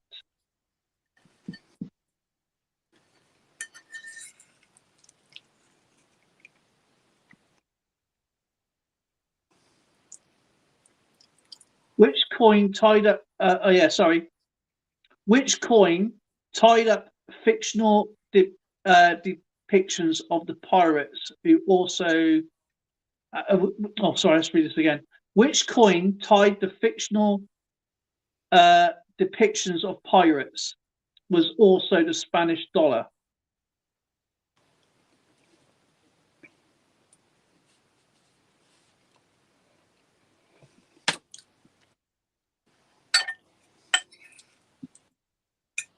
So that's number 10, sorry.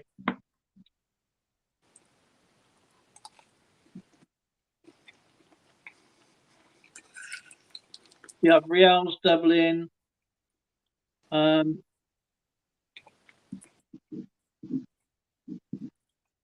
Right. So I'll do what I have answered and see if it's any different. So I'll go through number 6. I put down Cougaran. Number 7 is I put true.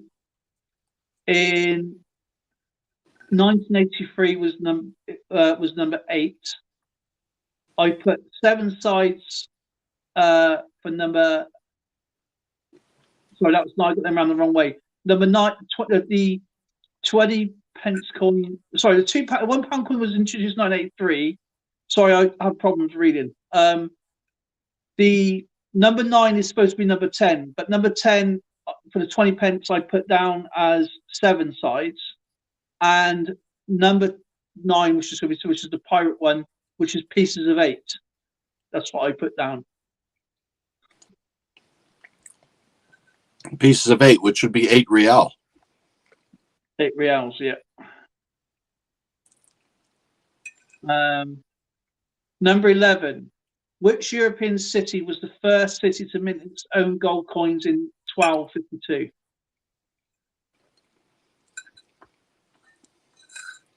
No, well, I don't know that one.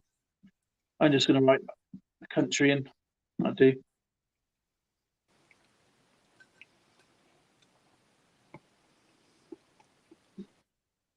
Which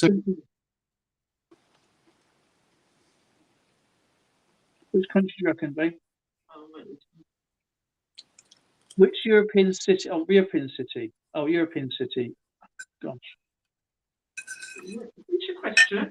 Which Europeans? Oh my God! Sorry, I am now. Sorry. Which European city was the first city to mint its own gold coins? Oh, I know. European city. Yeah. Rome. Rome. So he says Rome. I say Paris. Paris. We've got China, Florence. Oh yeah, I forgot about Florence. Don't know. In which country would you spend a loonie, a gold-coloured coin showing a common loon, a bird found throughout its country? That's number 12.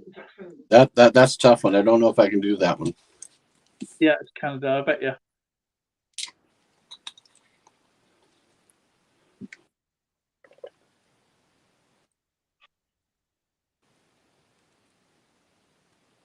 $11, $12, $13. 13. Darren's in a goofy mood tonight. Nowhere. They don't take him anywhere. He's just being loony. Okay, number 13. In June of which year was the general circulation of the £2 coin introduced into the United Kingdom? Oh, that's a difficult one. Boy, you go from simple ones to real hard ones. Now, what people don't realise is 2 types of £2 coins here in the UK.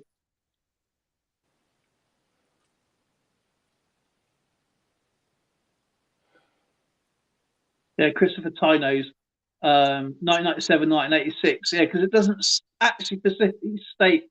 But I'm going to go with the 1997 coin myself. I put there 1997. I won't know until I go on to the next page what the answers are. So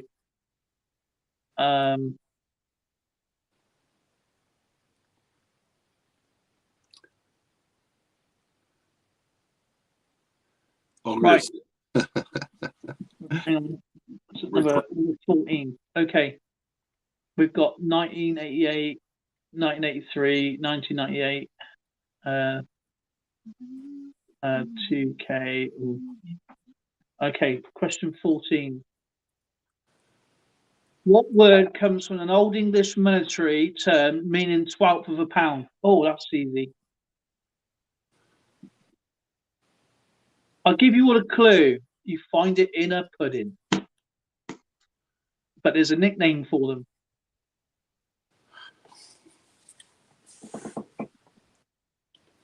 Too many people lost teeth with that tradition. Is that right? Where is that in the partridge in the pear tree? No, you're not singing partridge in Oh, I thought I was having a hum in my own head, and you guys were doing Partridge in a Pear Tree. Now you remember that? Okay, Figgy. We got Florin. Give us some figgy pudding.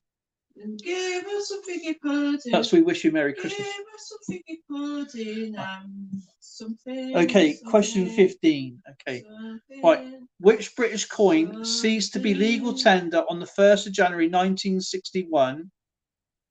And an image of what type of bird was on the coin? Oh, that. Yeah, I know that one. That's what Neil said earlier. Bring us some Question 14. pudding. What word comes from an Old English monetary term meaning 1/12 of a pound? I don't even know what that means.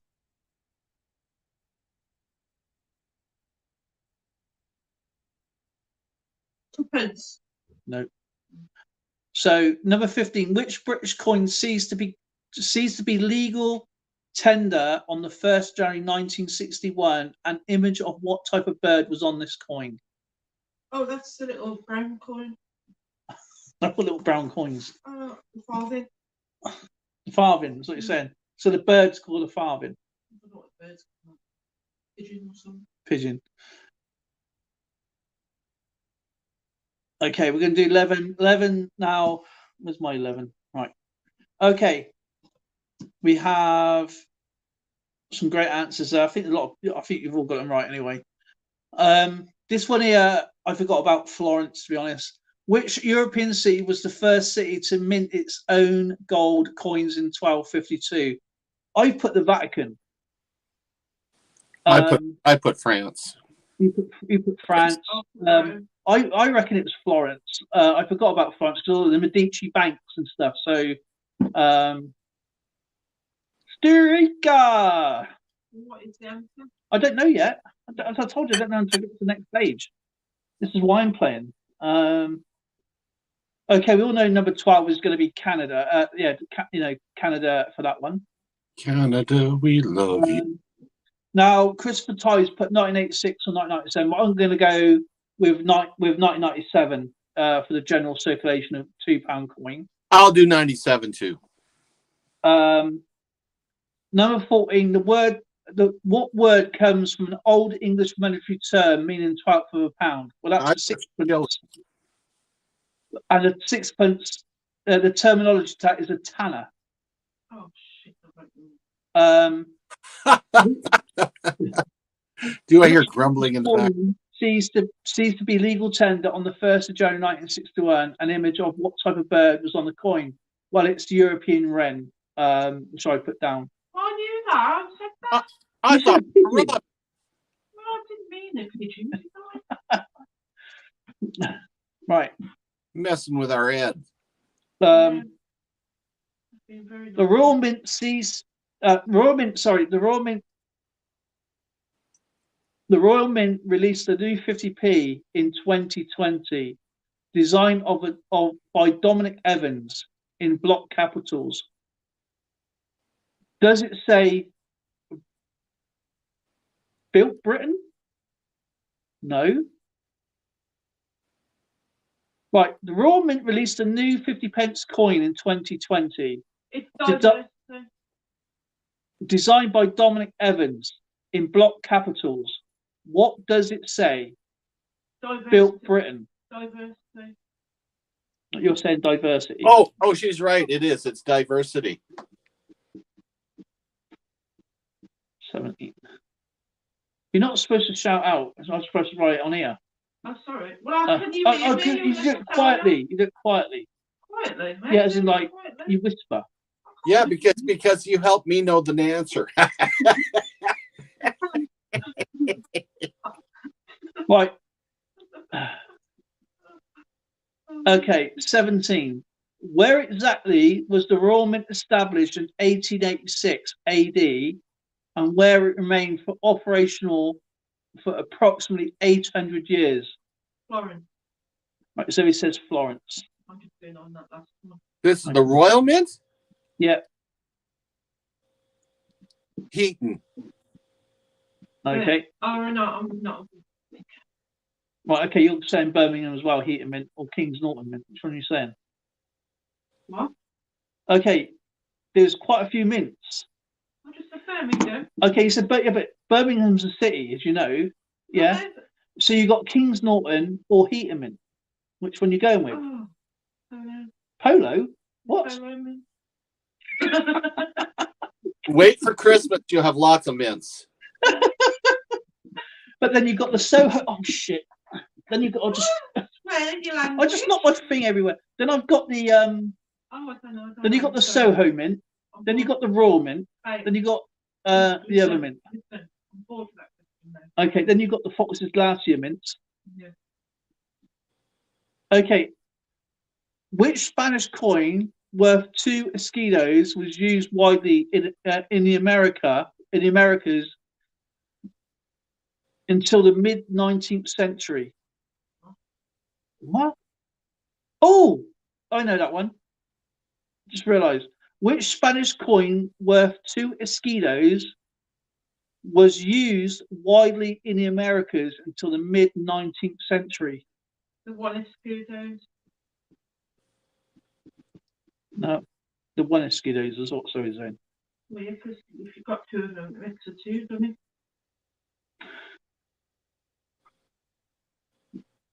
Reals. Do you know what? I think you're right. I think I got that one wrong, to be honest. You can't change I- it. I'm not changing anything up. All right, I'm just telling you, I'm watching you. Okay, babe. Crikey. I'm technically incorrect a lot. According to I'm incorrectly, never correctly all the time. Right. Who appeared on the penny coin between 1797 and 1970, and on the 50 pence between 1969 and 2008? The petty coin? Yep. That would be Tom. Come in. Who's Tom? Tom Petty. Tom Petty. Who's that? Oh, we know him, don't we? Is he a singer? Yeah. Okay. Yeah. He was Tom Jones' understudy. Yeah, he's very petty about it. Ooh, Britannia rules the sea. Yeah, he's saying Britannia, You're taking the mickey out of me. yeah. What was the popular name for the 6-pence or 6-penny coin until decimalization? Oh, God, you just had that I question. know. Don't have to give out clues. Sing a song of 6 pence, pocket full of rye. 120 blackbirds, you're going to end up with a black eye.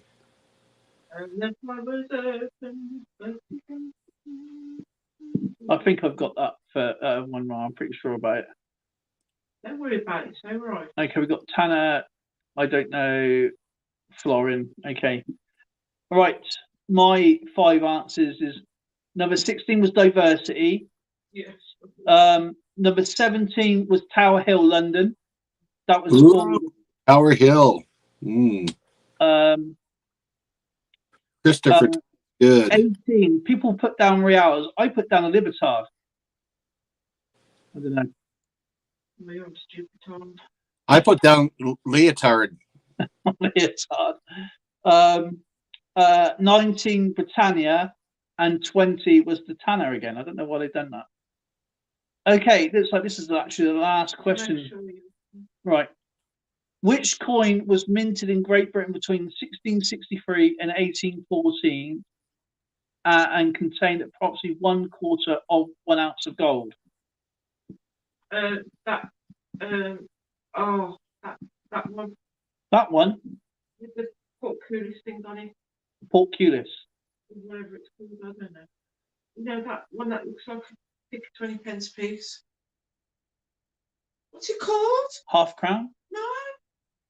You know, the gold looking one. The one that you said I liked, but I didn't. Come on, babe. The 6-pence. What was the answer? What? What they use in horse racing. What? I'll tell you in a minute. An auction? Think of a little animal. A deer? Little. Okay, you're going to say a deer. It's something pig. Oh, it's a guinea. It's a guinea. Everybody. You're mean. Okay, the last question. Which coin minted in Great Britain in 1663 to 1814 contained approximately 1/4 of an ounce of gold? We have a double florin, we have a guinea. So we're going to go through our ounces. Okay, we have halfpenny, of course, or half pence, whichever you want to call it, is correct. Number 2 was obverse. Skipper got that one wrong. Only technically incorrect. Then was 240 pennies in a pound. And then we have 5 cents, of course. And then a numismatist. Then number 6 was the Cougarand. Yeah, I got that one right. Number 7 was true. Have I changed anything, babe? Be honest. No. Number 8 is 1983.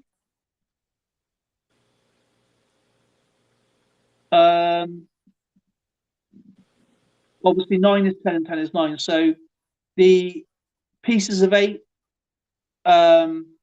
which I put down as 9, but it's number 10, which is correct. There's 7 sides to a 20 pence coin.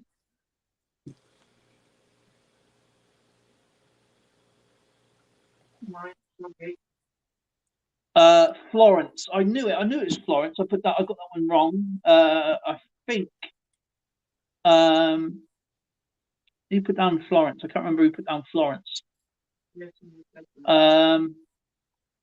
Yeah, I put down Vatican City, but it was definitely when Florence. I knew it. I bloody put the Medici blanks. Then it was Canada. They said 1998 here, but it's not. It's 1997. I think that one's wrong. I have to question that one. Oh, it's a shilling, not the tanner. It's a shilling. I got that one wrong. It was a shilling. I got it right. You did. I'm going to question that one there, which is 1998. They say there. The farthing image was a wren. Yeah, I had Robin. Then there was diversity. Diversity built Britain. Yeah, got that one. Thanks, Zoe. Then the Tower of London. Oh, I was technically incorrect on that one. Oh, it's the doubloon, whatever that is. The doubloon, yes. I mean, a doubloon. Then number 19 was Britannia. Royal Britannia. Then number 20 was the Tanner, of course.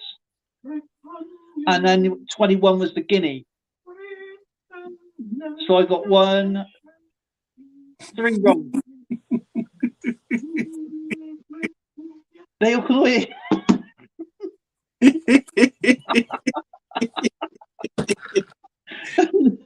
He's being very patriotic right now. I'm enjoying it.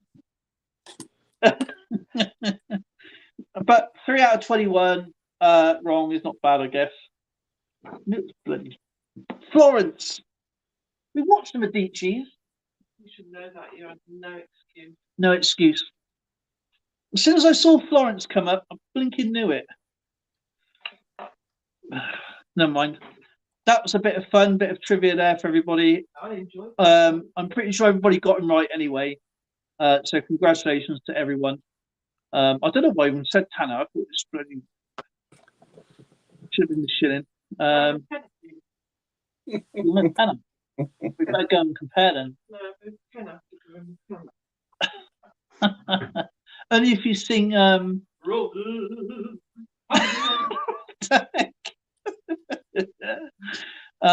was fun. I'll have to find someone else on that one because it's on a different sheet. So that was the answers there on the other side. But I didn't cheat, did I? It's all right, babe. No, I'm just making sure that obviously because I wanted to play this as well. I've been looking forward to this. I saw it just before the stream. No one thinks you cheated. You did really good, son. Yeah, there's another one here. Let's see if we can get this one done. This is like US. This is US coin quiz level 1. It's a level 1 coin quiz Level 1. based on US coinage. Yeah. I don't know if we're going to give the answers though. I don't know. I'll just go through it. Right. Okay. Actually, I'm going to get another piece of paper and go through this. Silver Tea, you behave yourself. It's too bad you have to run off, but no, he's not allowed. I know. We should make it a new rule. So much fun, Dale. Can put.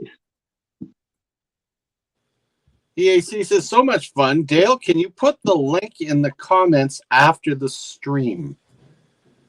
Yeah, I'll try. I'll get back to it and try. This one here is called Fact Monster. Fact Monster. Okay. Which of the following phrases does not appear on US coins? In God we trust, legal tender, or e pluribus unum? Oh, I don't think legal tender's on there. On coins. You're talking coins, right? Yep. Yeah, I don't recall ever seeing legal tender on coins. I think it's on the banknotes, if I remember rightly. On banknotes, I've seen it. Ogre coins in Las Vegas are going legal tender, legal tender. Yeah, we'll go legal tender. There you go. Okay, so I guess I'm standing with the rest of the crowd here. Okay. Don't forget this is level 1. So which of these coins does not have an inscription saying how many cents it is worth? The penny, the nickel, or the dime? I know that one. How many do not have? Which coins are the advertisements pop up? Which of these coins does not have an inscription saying how many cents it's worth? Right, the penny, the nickel, or the dime? It's the dime.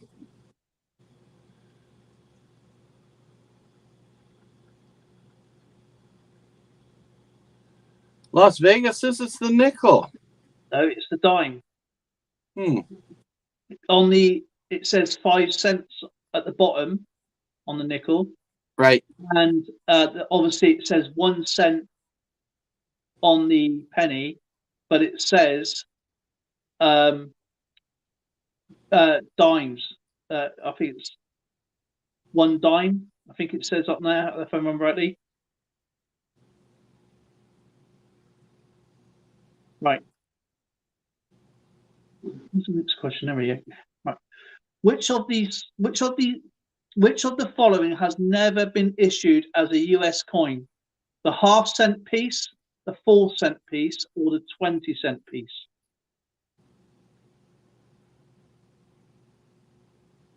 Let's see. I'm familiar with the 3 cent. I've never seen a half-cent, but that wouldn't be far-fetched. I'm going to say the 4 cent. Why would they make a 4 cent? I've seen I don't know the answer until I press the answer there. I'm going to say the 4 cent. I'm going to be careful because Canada had a 20-cent piece. I do. You know what? I'm going to say it's the 4 cent. Right, 4 cent. It looks like we got in 4 cents. Come on, guys. It's level 1. Yep, it's the 4 cent. Because look, this is level 1. I don't see what level 50 is like. In other words, it's a rookie level. This is level 0. Right. Oh my word, what a question. Okay. The half cent was it? Oh, okay. The half cent was issued in from 1793 to 1857, and the 20-cent piece was issued from 1875 to 1878. There's never been a 4-cent piece through a 2-cent piece.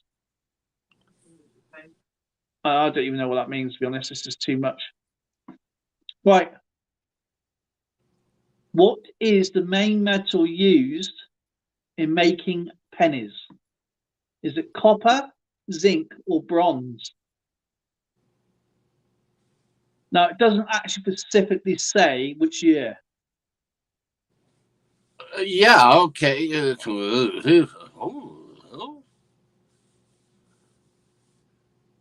Well, the main metal? The main metal. Yeah, I'm going to go with zinc. I'm gonna go with Nick's going. I'm gonna go copper as the main metal.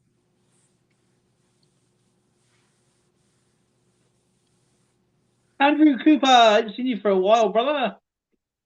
Copper. Right, everybody's saying copper. Right, copper, 82% zinc. Zinc, yeah. It depends, and this is kind of.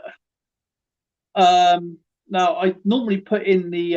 All I do on my coin collection is literally just put in the composition. I don't put the percentages in. So, copper to I think it. Do you know what? I think it. I don't know. I'm going to say zinc. That's my answer. People are out doing it with bronze. It doesn't say a specific year. That's what makes it more difficult. So it does changed. And don't forget, you got steel plate. You got the steel pence as well. Extensive, which you've got bronze, and you got copper. You got copper plated steel. 83 forward zinc. So okay, put a 1 in the chat for copper. Put a 2 in the chat for zinc, and 3 in the chat for bronze. I don't think it's bronze. Now it doesn't. Obviously, doesn't tell you what year it is. So, what is the main metal used in making pennies? If it's current, I'd say it was zinc. But traditionally, it was always copper. Yeah.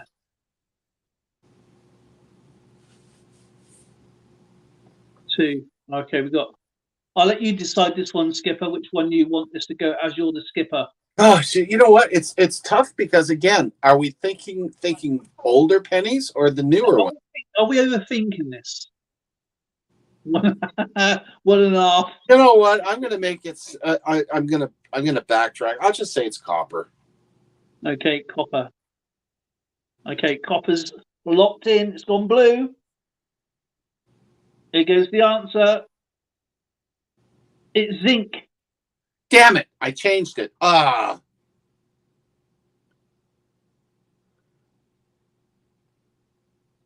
Nick Molner's jumping off the chair. Trivia. Nick, you do more with coin information than anybody. It's okay, Nick. They didn't even talk about the Canadian Tombacks.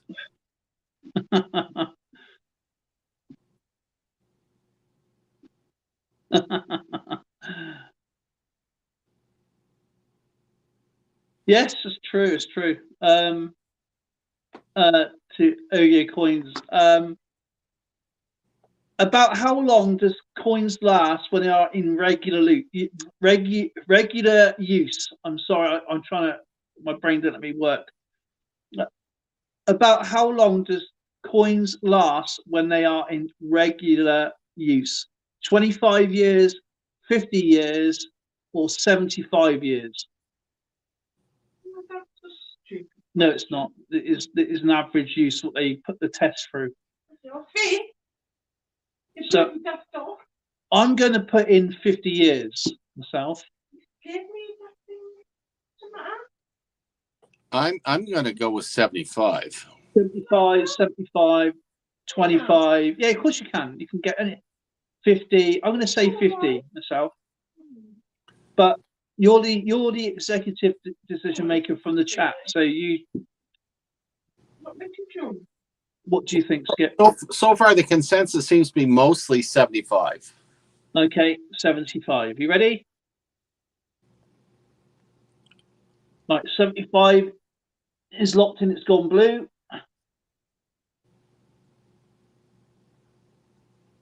Oh, it's 25 years. Well, knock me over with a feather. Even I was surprised in that one.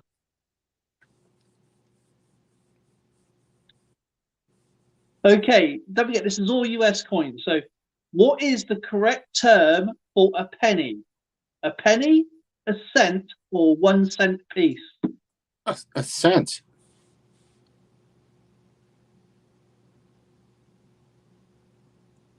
Do you know what? I'm going to go penny, just for the sake of saying it because it's English. Penny's a British term. I've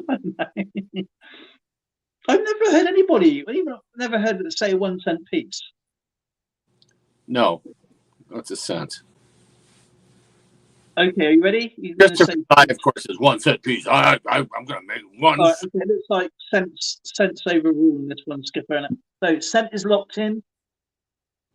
It just makes sense. The correct answer is 1 cent piece. Get out of here. No one uses that. 1 cent piece. Correct. All right. Who put that down there?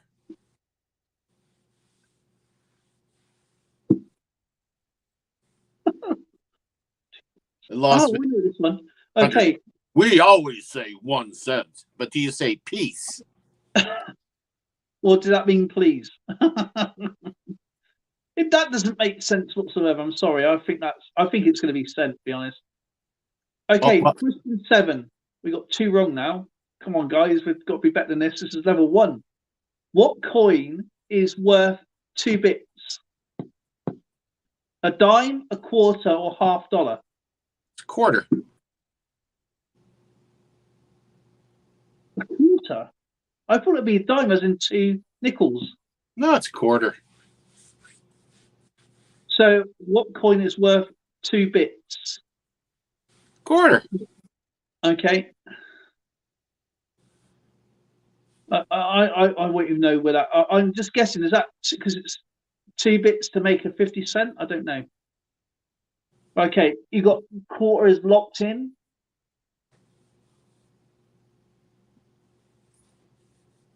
And the answer is a dime. Get out of here. No, it's a quarter. I've been using 2 bits as a quarter my whole life. So why is it called a 2-bit coin? Why do you get 2 bits then? Is it because it's like two pieces for a 50 cent, or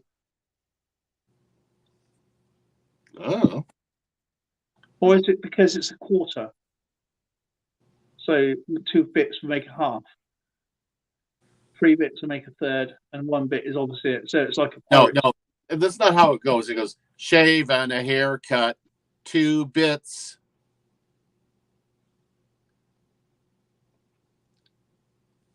Okay, I don't know where I'm going with that one. Wrong.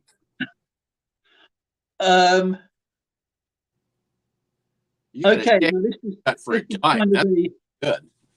Now you've got to think about this one. Who is on the $half coin? Franklin D. Roosevelt, Dwight D. Eisenhower, or John F. Kennedy? Kennedy. I'm gonna have to lock Kennedy in, guys. JFK, of course, the great man himself. We're doing this not because it's easy, it's because it's hard.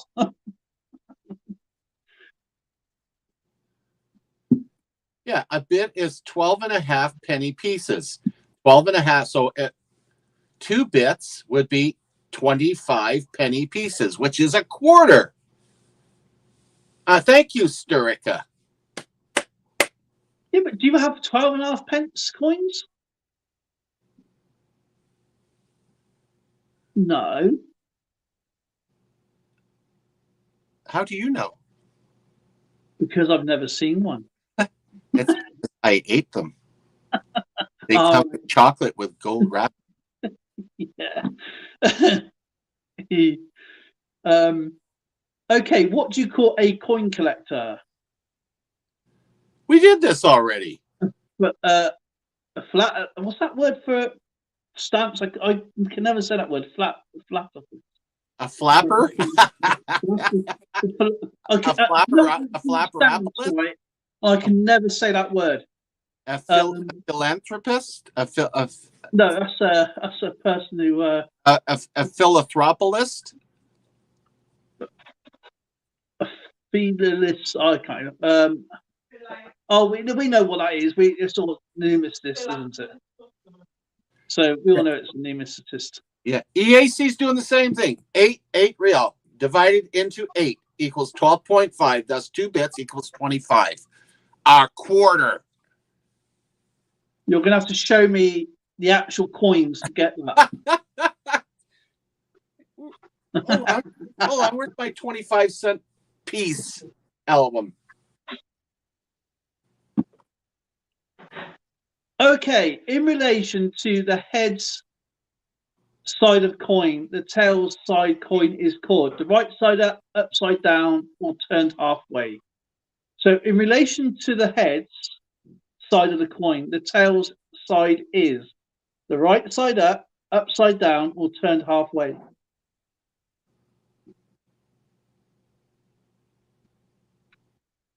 You're talking about in the U.S. coins, the fact that they're flipped? Yeah, it's all US coins. Head up, tails. The obverse up would mean the reverse would be down. So right side up, upside down, or turned halfway. Upside down, upside down. Upside down. Okay. Upside down. Okay, it's locked in. There's the blue bit. Upside down, correct. We got 8. We got 8 correct. Oh no, we got 3 wrong. Sorry, we got 3 wrong. Nick Molner's going to the burbs. Okay, that's level 1. Okay, US coin quiz level 2. What do you call a 12.5-cent coin in half? Nice. You haven't got one, have you? Just joking. Messing around. Yeah, I thought you were. He wants on the naughty list. When the Lincoln penny was introduced in 1909, what appeared on the back?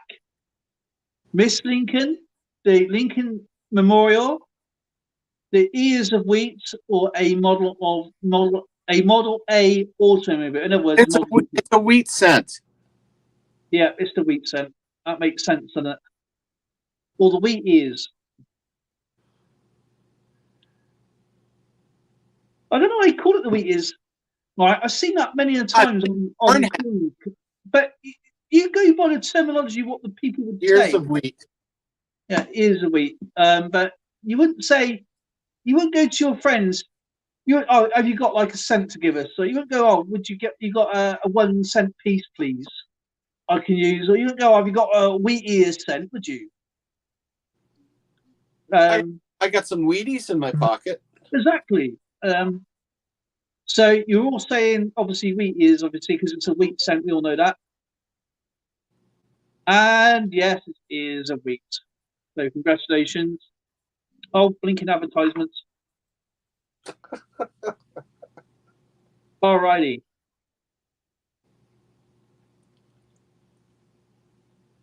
Okay, which coin currently in circulation contains the least amount of copper? The penny, the nickel, the dime, or the quarter? Ooh. Now, this depends again on the year. Volume. Going to be I would say silver, the quarter could be silver. Do you know what? I'm going to go to nickel. I'm going to go dime, only because by virtue of the size.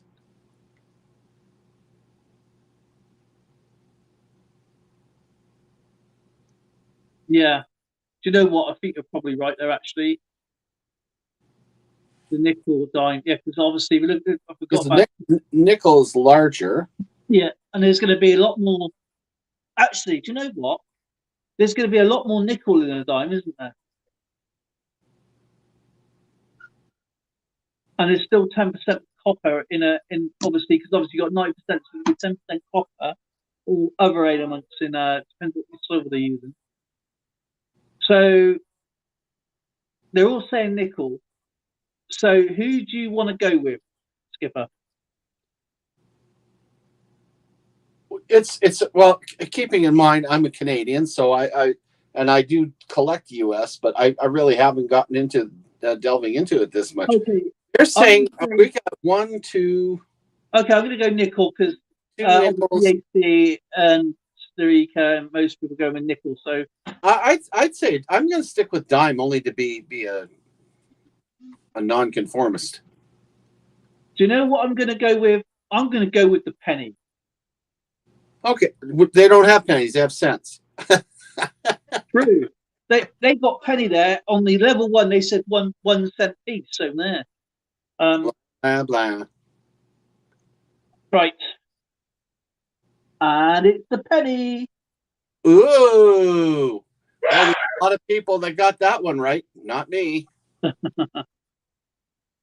The grooves on the side of some coins form reeds. Oh my God, I've never counted. How many reeds are on a side of a quarter? Jeez. An American quarter? Well, American quarter. These are all US coins. 48, 75, 119, or 271.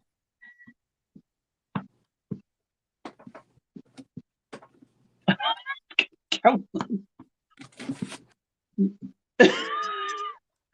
No, that's cheating. You did that with CoinScope the other day. Well, I'm getting myself educated. Oh, look at Ogia coins. Okay, dime. Yeah, I was just an educated guess, really, because obviously I know when I do my coins, when I look at the composition, the copper in the pennies was so minuscule. It was just more for colouring. 50 to 176. Yeah, 48 to 271 I'm putting here. So there's 48, 75, 119 or 271. But the thing is, though, it doesn't say which mint it's made from, because I believe there's more on a proof coin there is on a circulated coin.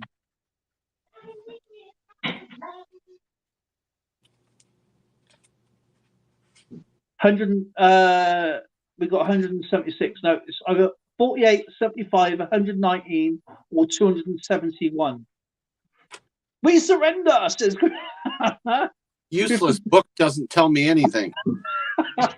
Was it blank? No, it's got all kinds of information, but not little things like that. Things like that. I mean, that is a hardcore coin collector who counts every single teeth to the reeded edge. Well, it's the same as us checking out the denticles and lining up the A. Yeah, or the I or the tiara towards the denticle. Do you know what? I'm going to go 119 because I don't believe it's 75. I think that's probably. You know what? I'm going to 75 just to spite you. I never spite you. I don't. You're being mean, Santa. I'm going to put you on the naughty list. Christopher Ty says we surrender. Right, got to be 119. Do you know? I think it's 119.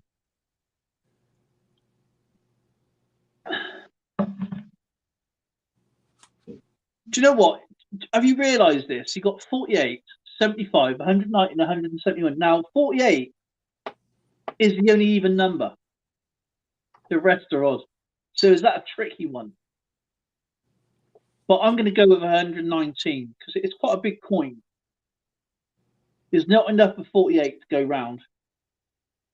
Or is there? I'm going to go 119, but Okay, go ahead. No, you're the skipper. You go, because we live in the Commonwealth, so I'm going by your decision because you're the skipper. I'm just a little first mate. That's what I said. I salute you.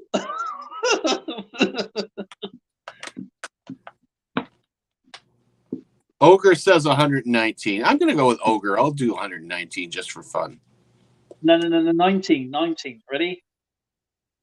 119 is locked in there. Look, that's like the space they give you. I'm going to be upset if it turns out 75, though. Correct answer is 119. Yes! I knew it was 119 all along. Which of the following coins does not have a reeded edge? A dime, a $50, a Susan B. Anthony dollar, or a Sacagawea? Ooh. I'm going to go with Sacagawea. Look, I can't remember. There are 119 ridges on the edge of the quarter, 118 on a dime, 150. I don't know. Does Sacagawea have any reading on the edge?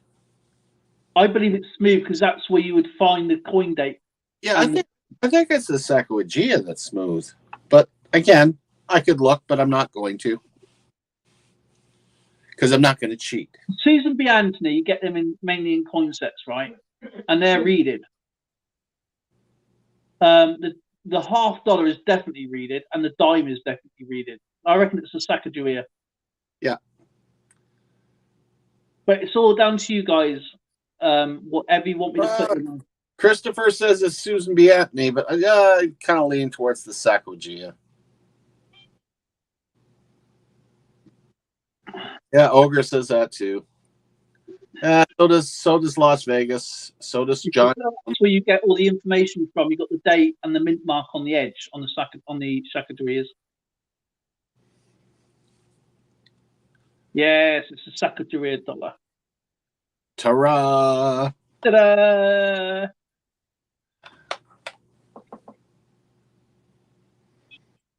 Okay. Oh. Okay. What does the D mean on some coins? Okay. What does the letter D on some coins mean? Sorry. On US It coin? was minted at dinner time. It's worth $1. It was made at the Denver Mint. Denver, man. We all know it's Denver. Come on. It honors the 500 employees needed to keep the mints running. Okay, that's really dumb. It's dinner time. Is that what you put? That's a no-brainer. Thank you. What, you want me to put it dinner time? Right. Skipper's going with dinner time. No, I'm not. Damn it, it's over. Okay. Yeah, we know it's Denver Mint, don't we? Okay. Oh, stupid advertisements. Right. Under the state quarter program. Oh, depends which year though. Oh, okay.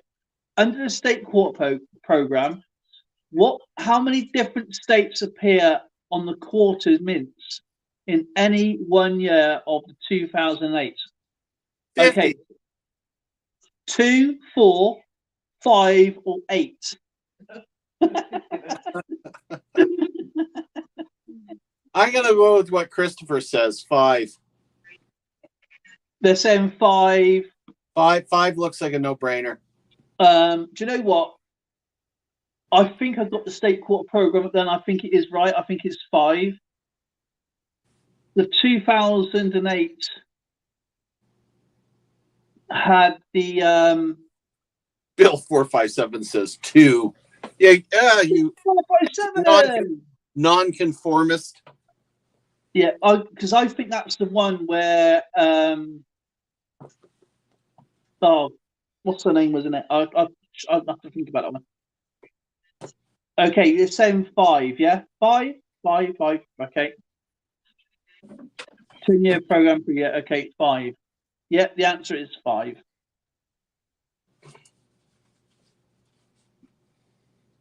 Alrighty. Which of these are the first US coins to have words engraved on the edges? Okay. State quarters, presidential dollars, half cents, or nickels. No, I'm going to go with the presidential dollars, like the Buchanan and all them.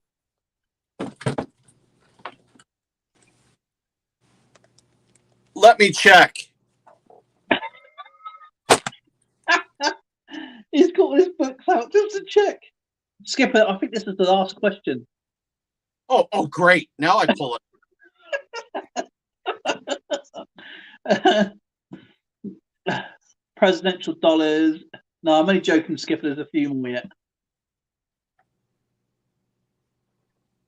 Right, looks like you're going for the presidential dollars there, Skipper.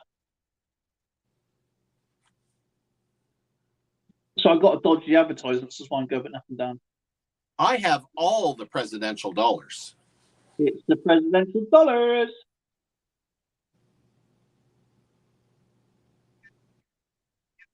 Oh, this is easy. What is the name of Thomas Jefferson's home featured on the back of the most nickels?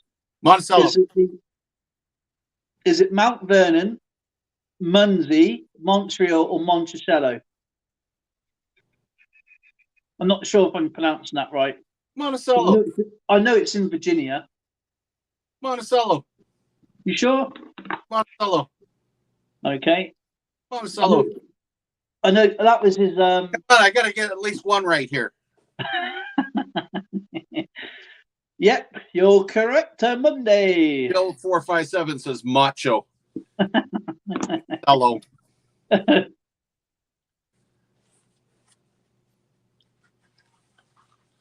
Okay. What appears on the back of the dime? An eagle, a boy beating a drum, a torch, a baseball bat, and a hockey stick, or a torch, a olive branch, and an oak branch? Torch. Are you sure about that? I'm positive. You don't sound very positive. I know it's a torch because I'm always looking to see if all the lines are there and stuff on that stupid. Well, it's not a torch. Look, English is torch with a flashlight. Okay, over here, torch is something that you're chasing the vampires and the Frankenstein down with. You hold it with a fire. It's a torch. So why do people call it an axe then? An axe? No, that's the woman behind the house. It's the old battle axe.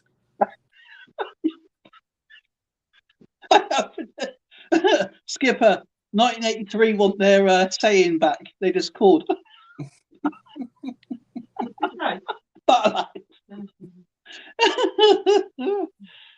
Drink is as a flaming hockey stick. That would be a Canadian, I think. Right, go torch, olive branch, and an oak leaf, yeah? Yeah, an olive branch. Now, okay, question 10. This is similar to what we just had. Which of the following coins has the date on the reverse or the tail side of the coin? Okay, the date, remember. So is it the penny, a state quarter, a $50, or a Sacagawea?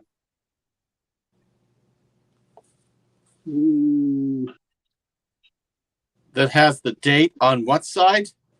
Which of the following coins have the date on the reverse side or the tail side of the coin? Is it the penny, the state quarter, the $50, or the Sacagawea?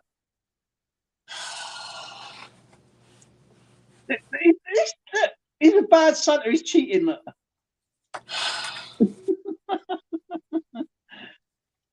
Okay, you got quarter. A lot of people going for the state quarters. I believe it's the state quarters, to be honest. I need to retire this book. Okay, they're going to go for the quarters there, Skipper.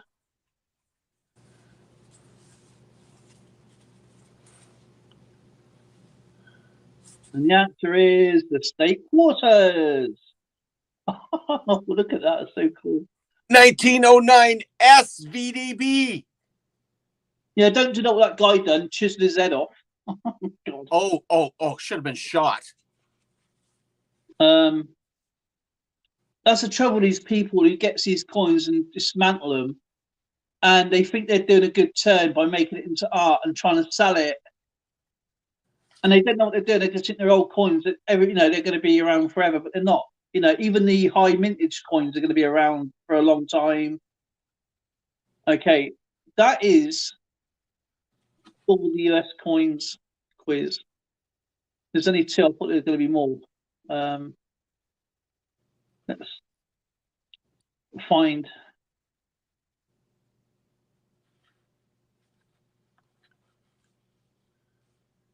Okay. Yes, Ogre coins. It is a 1909 SVDB. It's not in the greatest shape, but it's the real thing.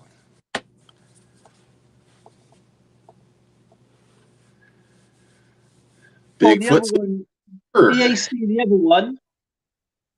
Hey, Bigfoot hide and seeker, Bigfoot silver hide and seeker. Sorry, and is actually called Free Pub Quiz. That's the link of it, anyway. Yeah. So, Las Vegas, I had it verified by Jason from Jacksonville, Florida. He is probably the best person ever to identify whether they're fakes or not, and it's the real McCoy. So he sent me this wonderful gift. many quiz questions. No, enjoy trivia night next club meeting.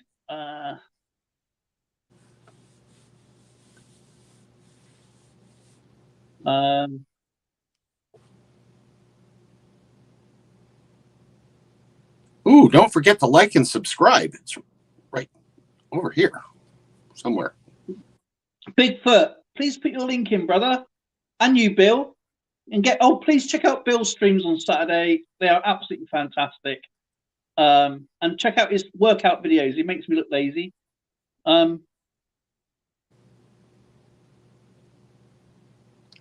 He can do all that exercise for us. I appreciate it.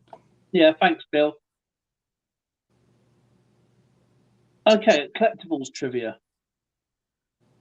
This is going to be interesting.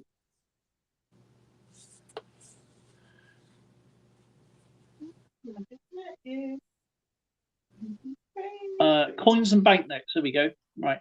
Okay.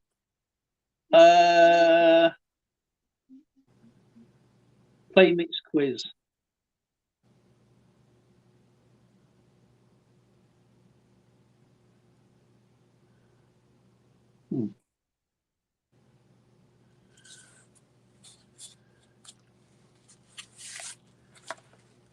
I don't really understand this. Right. Every traditional US coin, it directly with every traditional US coin, it directly, without any code, shows what? Design of the coin, president's birth, state it was made, or year produced. And it's got the timer on it. I don't know. It's just got a timer on it. So by the time I read out the question, it's gonna be gone. Well, don't make it too tough on us. I mean, done that one.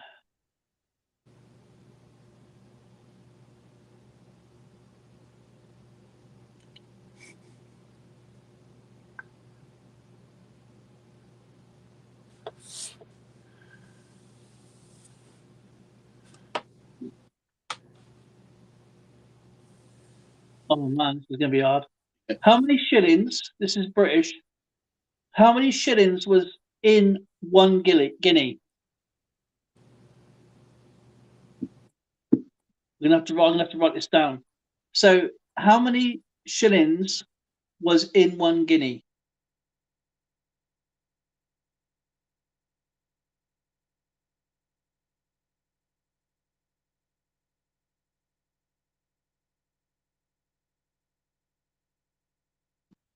Question 1. Okay. I got my answers there, babe. Okay. Yeah, right. 21 says Christopher. 105 says Christopher. New pence. No, this is all old coins by the looks of it.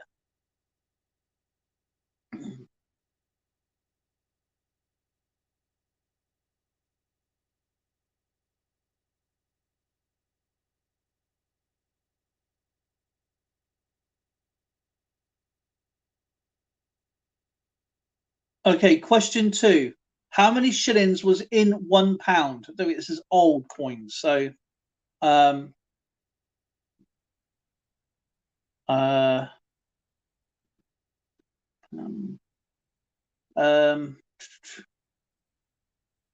no answers on this one either, so I have to write everything down. There's my answers here.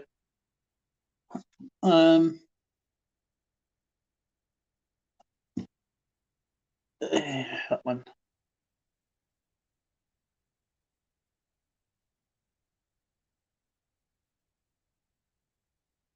How many crowns was in £1?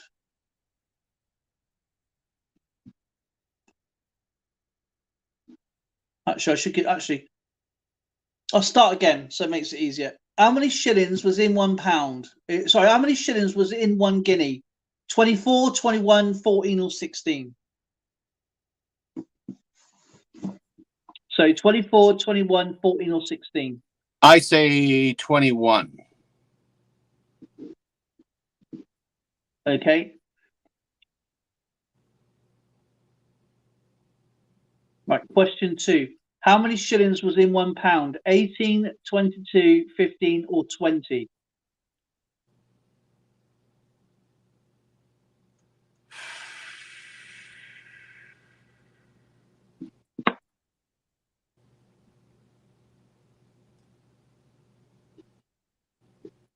No, I really don't know much about old money, so I ain't got a clue.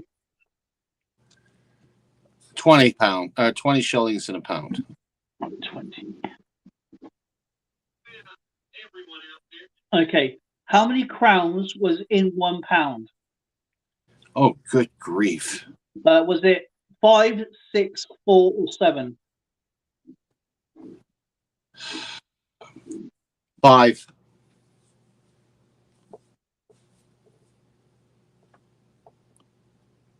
How many shillings was in 1 crown? Oh, 5, 3, 9, or 6? how many shillings? You're confusing me. How many shillings was 1 crown? 5, 3, 9, or 8? How many shillings in 1 crown? 5.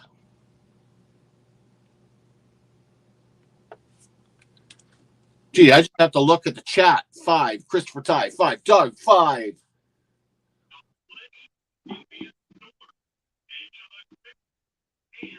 Right, question 5. How many shillings was 1 florin? 6, 12, 8, or 2? 2.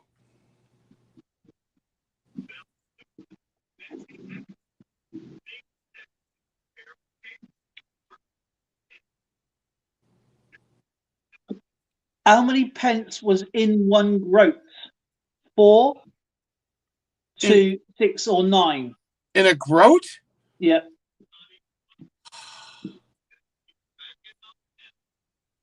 Groat. That's an old.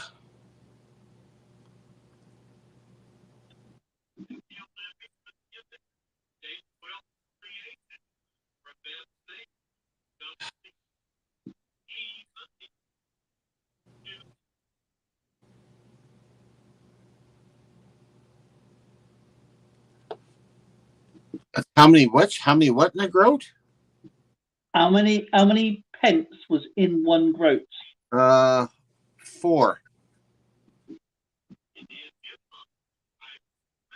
How many farthings was in 1 penny? God, he's making it worse. Was it 3, 4, 8, or 7? Yeah, I know. I love Monday money, Christopher. How many farthings are where? How many farthings were in 1 penny? Good Lord. 2. No, it's 3, 4, 8, or 7. Oh, how many farthings are in 1 penny? Yeah. 4.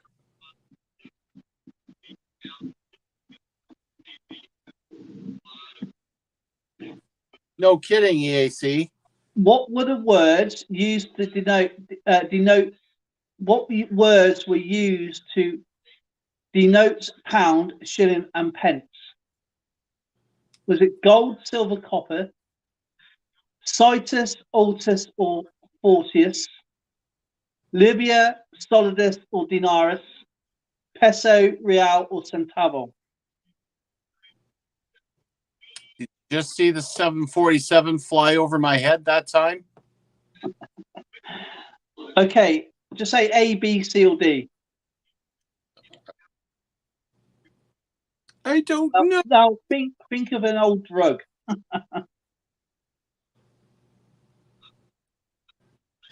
I'll go B. Final answer. B. Citus, altus, and fortius. Right, B. Okay. Okay. When did the UK change to decimalization system? Was it the 15th of February 1971, the 10th of July 1967, 9th of April 1975, or 4th of December 2002?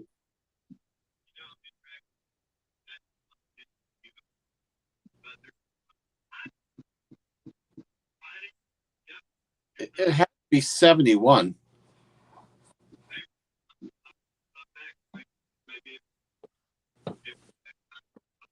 Hang on.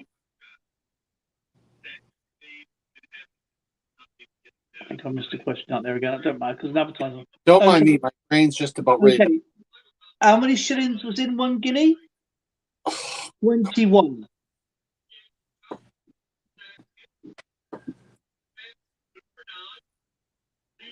So, how many shillings was in 1 penny? This is the answers now. How many shillings was in 1 guinea? Was 21. Yes. Right. How many shillings was in 1 pound? 20. Didn't we say? Oh God. 20?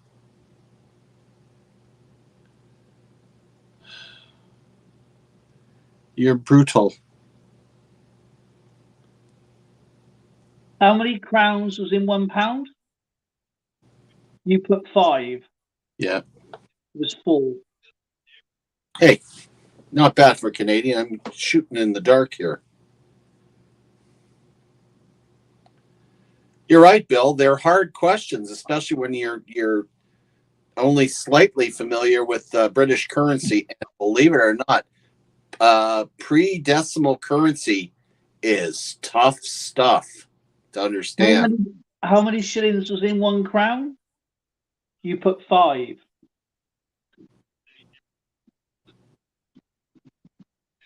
How many groats were in 1 shilling? You put 2. 3. How many pence was in 1 groat? 4. You put 4. How many farthings was in 1 penny? There is 4. Farthings is basically another word for 4. And in Canada, there's 100 pennies to $1. And what words were used to denote the pound, shilling, and pence? Well, it's LSD, which is libya, solidus, and denarius.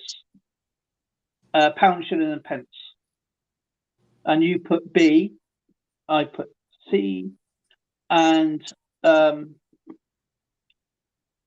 when did the UK change to decimalization system currency? It was the 15th of February 1971. 71. Good year. And you only got 2 wrong. And I got. You better got none wrong. I got 1 wrong. Oh, I put 3. No, I didn't. I got that one right. You got that one wrong. I got one wrong anyway. Christopher did the best there. You got them all right. He enjoyed that. It was just a review for him. That was fun. Yeah, there's actually a really good video. It shows you how money was spent back in the day. So I don't understand. Well, I have an idea how it works, but going back to the old groats and all that, I really don't understand it.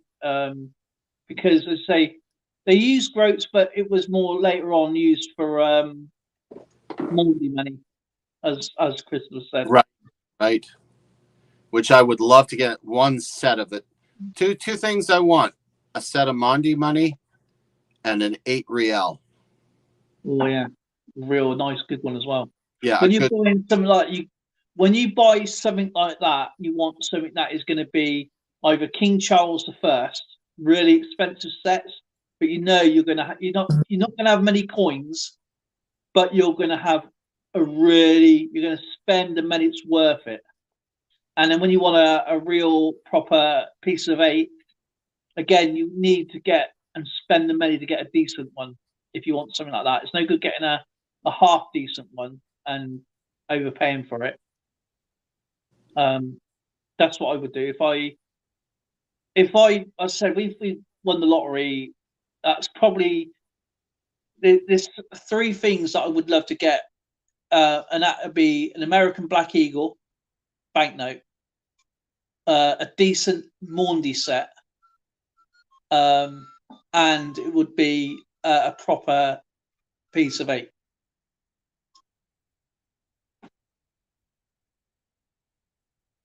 Why are you playing me for that? That's like keep touching. What tune is that? I don't know. Oh.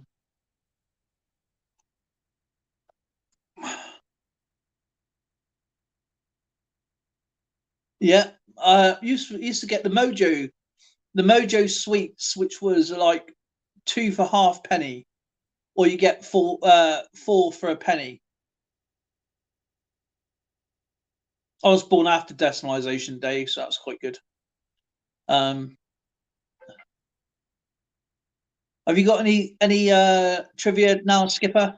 Oh, I'm having a brain fart here because I'm trying to remember the name of the chap that overthrew the monarchs. Oliver Cromwell. Oliver Cromwell. Yeah, I was at one of my meetings with the Numismatic Society, and the guy next to me slapped a crown in my hand with Oliver Cromwell on it, and it was absolutely gorgeous. And I'm looking at the thing and realizing, wait a minute, this has got to be pretty rare. He had just come back from a coin show in Europe, and he bought the thing for $25,000. And he just put it in my hand. I'm like, it's a raw coin. It's not even. It's like, and you put it in my hand. I'm like, yes. I felt the history flowing into the flesh. It was really cool. And he did. Came back with the silver and gold Greek coins. It was just amazing. I love going to see stuff like that. Do you know what problem with Oliver Cromwell was? He was ugly. He stopped Christmas. He banned Christmas. Sick man. But then he brought it back again with King Charles II. Okay, his body was dug up and he was beheaded, and it was stuck on the. It not long fell off. It only fell off a few years ago. What is that? Yeah, Oliver Cromwell's head. King Charles II dug his body up and basically chopped off his head, because that's what he did to his dad, and stuck his head. I'm not sure if it's on the Palace of Westminster, on the gates there, and had a decree on it not allowed to be touched. But it not long fell off. Or it was on London Bridge or something like that. I can't remember which one it was. not the old, the new London Bridge, not the old one. We have Coin Shield Collectables in the house, Skipper. Welcome aboard. I haven't seen Coin Shield for a while. How are you doing, my friend?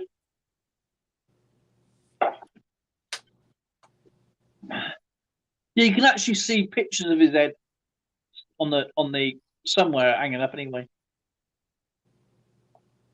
Impressive. Because we're like that over here. You know, we're just, you know. There was that joke, wasn't it? What goes ha ha ha plonk? Man laughing his head off. Well, you know what? I think I'm going to do a little bit of a giveaway. It's a 25,000 Lord Protector coin. Let's see who's going to be the lucky one to have a free member. No, that one. No. What year was it? Was it like 16 or 1598 or something like that? Or For which? for the Lord Protector coin, Oliver Cromwell's. Oh, geez, I can't remember now.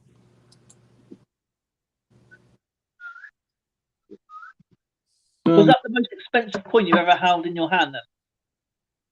No, that gold Greek coins was probably the most expensive one I held in my hand, but Oh, that's the one at the previous Edmonton Coin Festival, wasn't it? yeah, actually it was at our numismatic society training session on classical numismatics. The guy just came back from Greece. Wow. And he slapped this thing in my hand. And again, I'm there like drooling, looking like, is this real? Can you really put this in my hand? And they're a special breed, the guys that are into ancients, because like handling their coins. Says yes, they're meant to be handled. Yeah, they don't hang around. I mean, I handle mine. Obviously, I haven't gotten the scale of what they have, but I mean, they've lasted a test of time, so they're going to last another century or so easily. But yeah, I want to get more.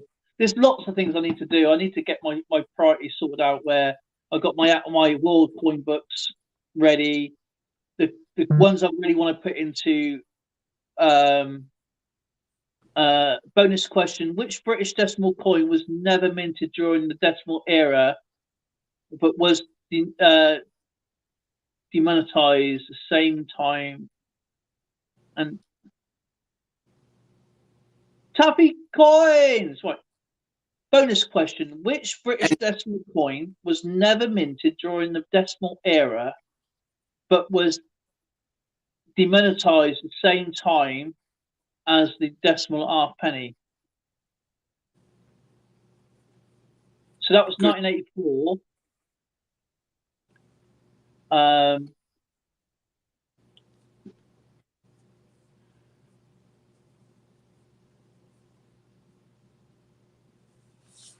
Was it the 3 pence?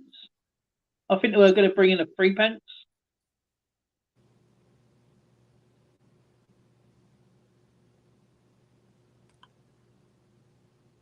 Got me. Congratulations, Lambo Stacker. You've been gifted a free membership to Coin World UK for a month. Who's that for? Lambo Stacker. So you'll be going on not this month's one, but the next month's one. So for the giveaway, because this is now the end of the month, and I've obviously been doing it for the people previous. Oh, it was okay. Yeah, it was the 6 pence. But the thing is, though, I never saw a 6 pence in circulation up to that point. Obviously, we still had the florins or the two shillings. You know, like the 2 bob and the 1 bob, but I never saw the tanner in circulation. The last crown was made in 1981. They made a prototype in 25 in the 80s. But yeah, they're still well, from 2016, the crowns are worth 25p, but you can only use them in the post office as that. And you know what is actually, this is a good fun question. What banknote can you still use in Scotland?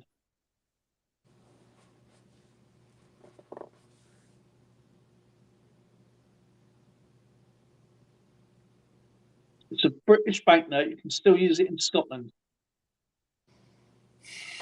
The £1 note, absolutely. Christopher knows his stuff, man. Yeah, it's the old £1 note. You can still use it in Scotland today. As our own £1 notes went out in 1984, I think. Thing is, your legal tender doesn't expire. It's just some of the older stuff you'd have to turn it into the bank in order to get the. Well, there is a cut-off point. So, like the Queen Elizabeth coins. Now, I believe in about 18 months, when the new coins come in, they will still coexist with the King Charles ones. It doesn't matter whether the bank accepts them or not. You can still send it off to the Bank of England, or you can return them to the mint for an exchange, or the local post office. But shops have a discretion because it's tender means you're paying a debt. That's all it means. So you can't necessarily go and buy groceries with it. But that's down to discretion of the shopkeeper. But they will coexist together for a little while, and suddenly as they go back and getting turned in. So I reckon it's going to be a good 3 years until you won't see a Queen Elizabeth coin coexist with a King Charles coin. So you'll have both at the same time. And of course, stamps won't be out. I think stamps are going to come out a little bit quicker after his coronation. So I reckon about 18 months again. I reckon because they're a lot easier to make than the coins. They've already got them made. It's just stamping the obverse side and putting the date on. So the date is going to be definitely on the obverse side of the coin. That's my best guess anyway. Because no one knows when the Queen was going to pass away. So the date's not made. So they're going to be a standard coin, whatever they've already got made out. It is in Wales. He doesn't live near Antristan, miles away. You know what is a beautiful place though? Is actually Rhondda Valley. It's really lovely down in Antristan. Here, I thought you would have said Blackpool. No. Blackpool, you mean? Blackpool? That's terrible. No, I don't go that place. I don't go to that place. That place is crap, man. It's not what it used to be, put it that way. A lot of it obviously is now derelict, it's gone. There is still nice, he's still got a nice pavilion there, and the North Pier and stuff like that, which is still fun. But the magic doesn't, because obviously we used to go there quite a lot, and it was great to go and see and have fun there. But now the magic, it's faded away. Yeah, that's a donkey ride. You can't do, you know what I mean? When you was a kid, you had fun. There's no health and safety police, The coin World UK, I got a George V 1926 shilling in my change about a week before the large 5p coins were. Oh, cool. I actually sent Sheldon the 1990 large and small 5p, or was it 10p? I think it might be the 10p. No, that's 97. 1990 5p, which is pretty cool. Oh my God, Skip. Well, you quit doing the US stuff, so I got to put it away now. Oh, mate. Just be careful, you. Oh. Please be careful, for goodness sake. You've already been treated like a tin of beans today. Yeah, that's for sure.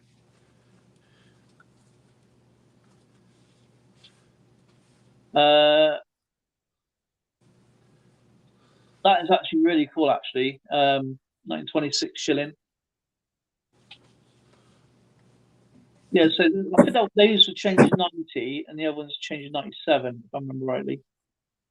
But I honestly don't like the new. I've never liked the new 5 pences. I think they're just useless. Nobody likes them. Man, that would be almost in circulated condition.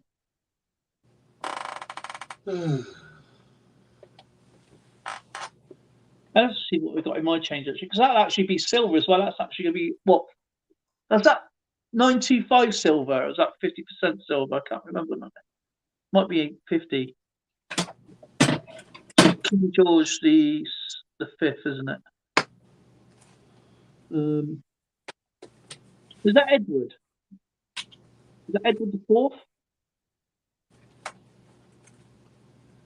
I can't remember. Out. It might be King George the Fifth.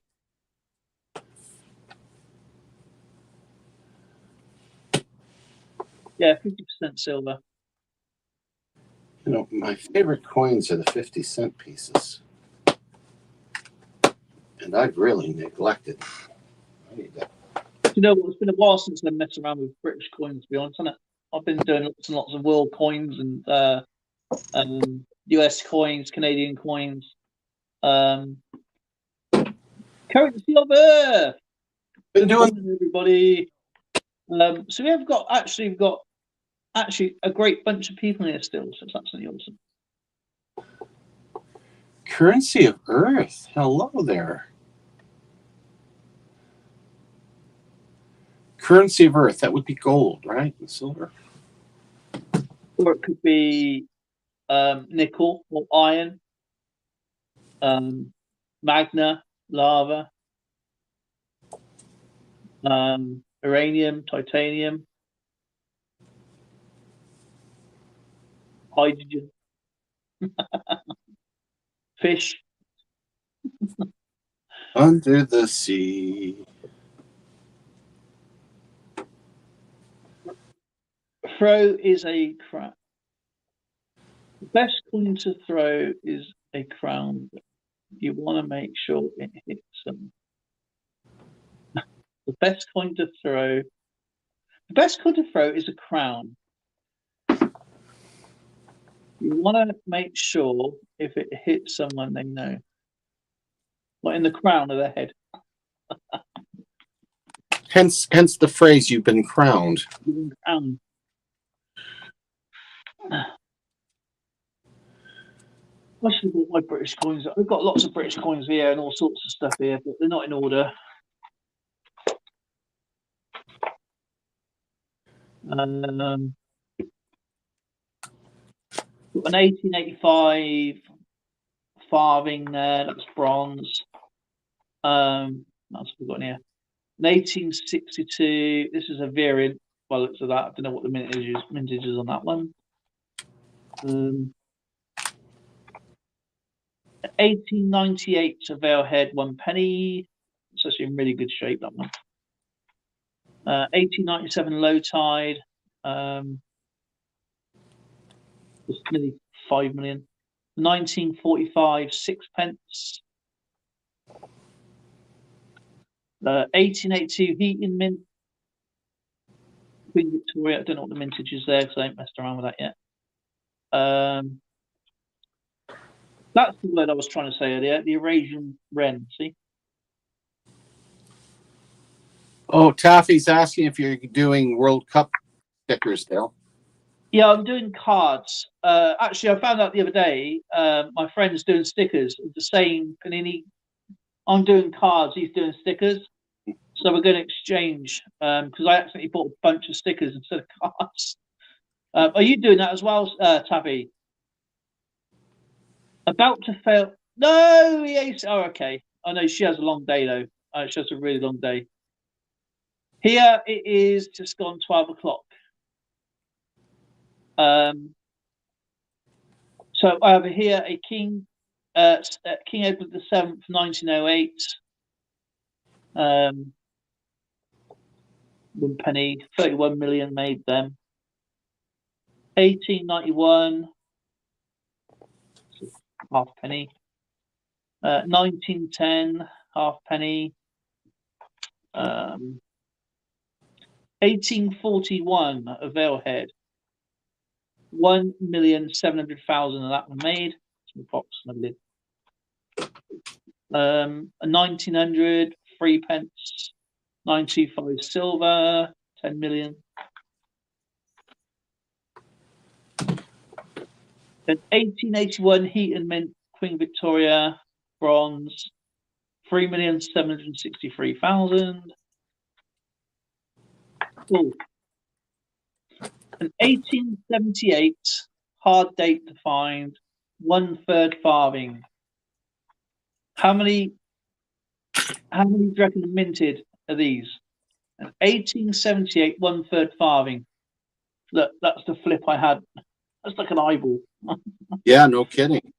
There was 288,000 then made. Really not a lot, but I guess back then. 1901 old veilhead, half penny. It's the last one actually. 11 million.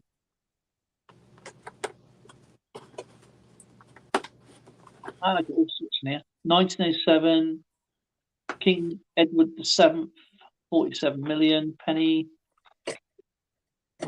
1895 925 silver Queen Victoria, 4,788,000. 1903 penny. Jet coin. Do you like Taffy Coins channel? It's actually quite good. Yeah, he's got a great channel. Neil's also got a great channel, by the way, guys. Please check out his channel. Make his channel grow and grow.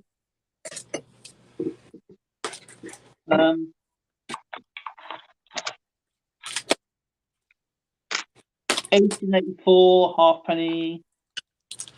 Oh, another 1/3 farthing. This is 1939.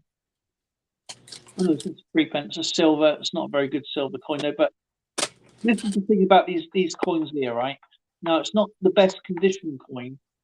The thing is, it's only 1,355,000. So basically, I saved this coin from oblivion. That's the way I look at it. 1885, 1900, 31 million they're made. Wow. There is lots and lots. Here you go, Neil. Look. This I must have got this. Did I got that from the antique store, didn't I? I got this coin here, right? From the antique store, yeah. I got 1 silver sixpence. Okay. Now in £5, right? Yeah. But I got it for £2.50. It was absolutely delicious, honey. Do you want to check this out? I'm doing something you might want to see. Say I'm checking something out here you may want to see. I'll put this there as well, fans. Taffy, did you ever get one of these? Just found it. Oh wow, that's beautiful, man. That means I've got to blow you up, right? That's brilliant. That looks like.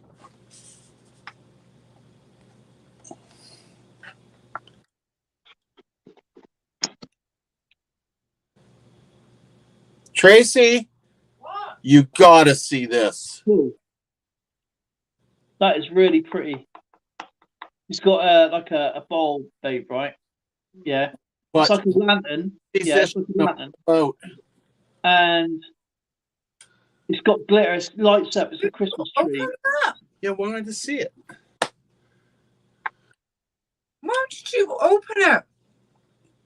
Oh, so pretty. I do. Hello. guess what's coming back soon? What? Saturday. Huh? Everything's been done on the coin. All the engraving, everything. I did mess up the form though accidentally. I accidentally put it as I don't know why. I normally just only tick 39 silver. I put 958 silver, and they've been testing it because they have to put it down as a fail. Oh. Because they test the purity of the silver, you see. And they called me, and they said, "Why have you asked for a Britannia mint mark when it's not the purity? Because we got a question about the purity." I said, "I haven't. I put 39 silver on there." And they said, "Yeah, that is the grade of what it is. Is 39 silver." So it went off to engraving today, and it's been done, and it's been now. It should be here Saturday. And obviously, when it comes, I'm going to give it a polish up when it gets back, because obviously people have been handling it. I'm going to put an abrasive polish on it. It's just going to be like a cream, and it's all hand done by me. I don't put anything in the machine. I don't. All the pin up is literally hand done. So it will have a fail test on it. That is just standard, because obviously at the NSA office they need to test the standard, you see. So that's one good thing over here. You know, not saying that people do, but it has been happening as where when people do silver pawns, say like in the United States, there's no law over there to protect the buyer on the purity of the silver. And of course, the way you have to then send, if you buy it from United. I personally can't buy silver items from United States to England. Okay. Not because I want to, it's because I'm not allowed. Right? It'd be like a tax thing and everything. Yes. If I was to sell silver outside the Commonwealth, I have to have. It's okay in Europe and the European Union. So if I sold stuff to Austria, that's fine. But if I sold stuff, say, to United States, Mexico, Brazil, I have to have an S mark on it. Because obviously you're part of the Commonwealth, I haven't got to put that on there. So everything is fine, everything's done. Good to hear. I just hope I got the spelling right, because my brain is not working. Oh my God. Please tell me you had the right spelling. I'm going to go into what Skipper said. Yeah, you got exactly the way I there you go. said it. Yeah. It's P-I-P-E-R. Oh, Y-E-R. Ow! Oh! Well, that was meant to. But you didn't tell him that, did you? No! I was just kidding. I'm just kidding. You hit me again, Dale. Pat, we'll stop doing stupid things. You silly. Honestly, the next time you're online, I'm going to come down here and I'm going to bug so much, you will be like, no, guys, I have to go. I will irritate you and bug so much. You're mean. And I will. No. Good great. So what the newest collection for Christmas? Yeah, those lanterns look really neat.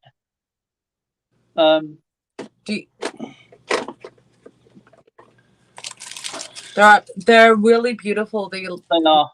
I like the Christmas tree. There was another one there, right, Skipper? Is that right? Yeah, I'm actually just putting it together to see what it looks like. Actually, he's opening that now. They are really pretty. They're like about, I don't know, about 12 inches tall? No, they're bigger than that. They're over a foot tall. It's 12 inches. Yeah. Really good. But they're really old. I would say Victorian lanterns or Edwardian, and they're like snow globes, babe. They got like little glitter inside, like a lava lamp, but they light up, and they are really, really pretty. This one's got a Christmas tree. This one here has a Santa in it. Is it Santa? That's Yeah. Santa. If you can see it. Oh, that, There you go. You can't see it. Look. is that doing that? Or Yes, is that that's doing that, Tracy. really Yeah, it's like a lava. It's like it's got its own. beautiful. Better than what I thought. Oh, Do you know what? That's going to look Great amazing in the Santa dark. one. It would cost $200 to send this to him. Really? Yeah. Remember how much that package was? This is true. That is beautiful, man. That's not, Yeah, that's pretty cool. Wow. You know what? I want that to see that on our fireplace. well, we can switch I just it up. have to figure out how to do it. It would look good down here. Freaking mess. You're not down here. Why is it- Remember, at the Yeah. moment, Trace is doing your din, so I wouldn't mess around Oh. too much. Oh, Great job. I already did it then.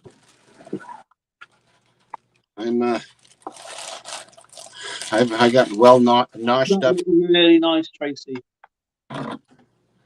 Where was ours? That's the thing, you know. Couldn't wait. Now that they're tested and they're battery, they're ready to go. Yeah. Okay. Yeah, they are amazing. Where do you get them up from, anyway? What's that? Where do you get them from? Costco. Costco. So that would be like A Tesco one's B&M. No. no. So that's like a B&M, wouldn't it? You have Costco in England. Yeah, I don't think we've got one around here though. Probably not. No, because you're out in the sticks. Yeah. Wherever the major city is. Yeah. Depends which part of Swindon Yeah, you're in. yeah, you're up Whatever near major. north of your Swindon is north of Salisbury. Oh, So- Salisbury's about 40 miles away. Salisbury. I said it. Salisbury. Stop hitting me. Salisbury. Salisbury. Ow! Salisbury. That's so difficult. Hey, what do you call a banker in Salisbury? Salisbury. Salisbury. Tracy. What? He says it like a sailor. He says Salisbury. And it's Salisbury. I know. I so trashy language, isn't it? Sweetheart, can you do me a favor? No. I'm done. Pretty, please. No. I'll speak proper English No. for an hour.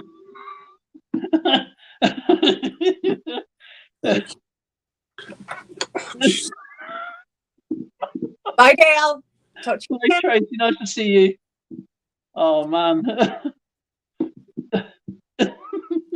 Because it needs to be. How is this mess here? Because it needs to be laundered. What about this? I'll get to it. What the fuck? I'm It looks like this bloody paradise. I love you. No, you don't. Yes, I do. No, you don't. Look at the paradise. That reminds me of it. I'm going to Yes, dear.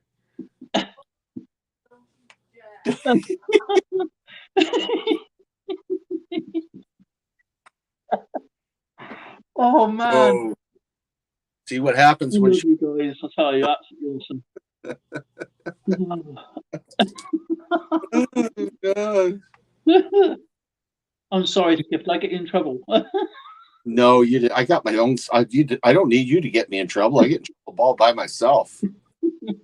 I did that as well. I don't even mean to get myself in trouble. I end up falling all the time, don't I? Yeah. You know, I sit here. I don't do anything and keep out the way. You know, if we ever do get together, you and I are going to have to put rugby equipment on to be around the wives. I think what we should do is just, say, go and have a good time. Bye-bye now. Yeah, Taffy, I know you're Mr. Christmas down in. Yeah, he is. Mastake. Probably I said that wrong too. Mastake.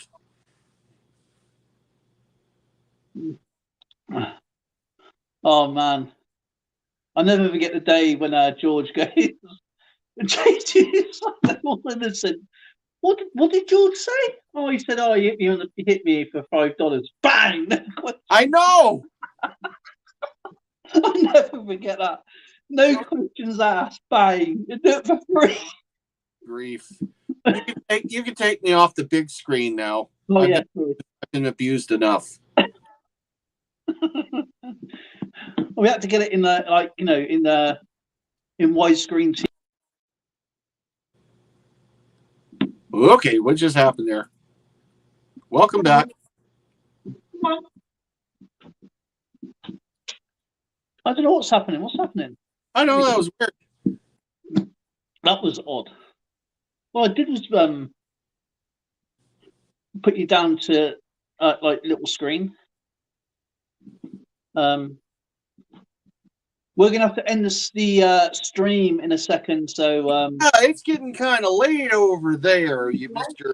Nighthawk. I didn't even realise we've gone 3.5 hours actually. Yeah, well, we've been having a lot of fun today. It's been good fun. It's been good fun, and I hope I haven't kept you obviously uncomfortable for what you've been through. Buddy, you kept my mind mind going. so I wasn't focusing on other things. No, man, I pray for you, man. You two are just amazing, and I'm looking so forward to your silver to come back and get it sent off with all your other little bits. Make one girl very happy. Oh, I forgot to ask Tracy a question. Oh, I'm not calling her down here. I'll ask her when I pack your thing up. I'll do it not on the stream. I'll do it privately. Did she say that you wanted me to put tinsel in the package? That's right. Would you do that for me? It would make me so happy. I'll say this is a courtesy of Skipper. No. That would not make me happy. Oh, go on. You know what? I'd be running for the hills. No, I won't do that to you, Skipper. Right. What's her least favourite colour? I don't think she has a least favorite color. Maybe pink.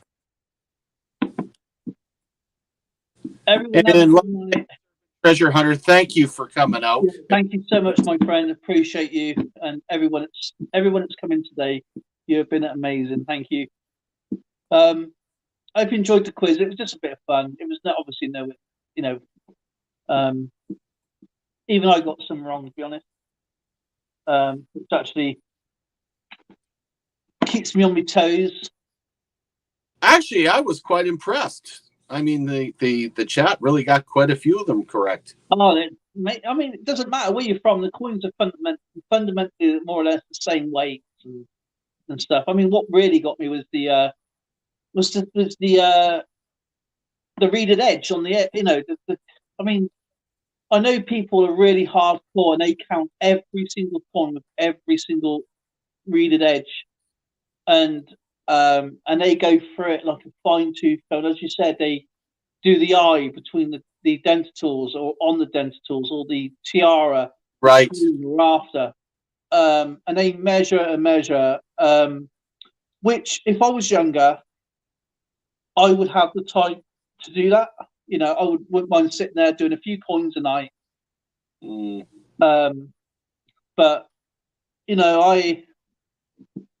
wherever my collection goes with the little with the family, with Lauren, Lee, and Brandon, and Zoe, I'll let them do that bit.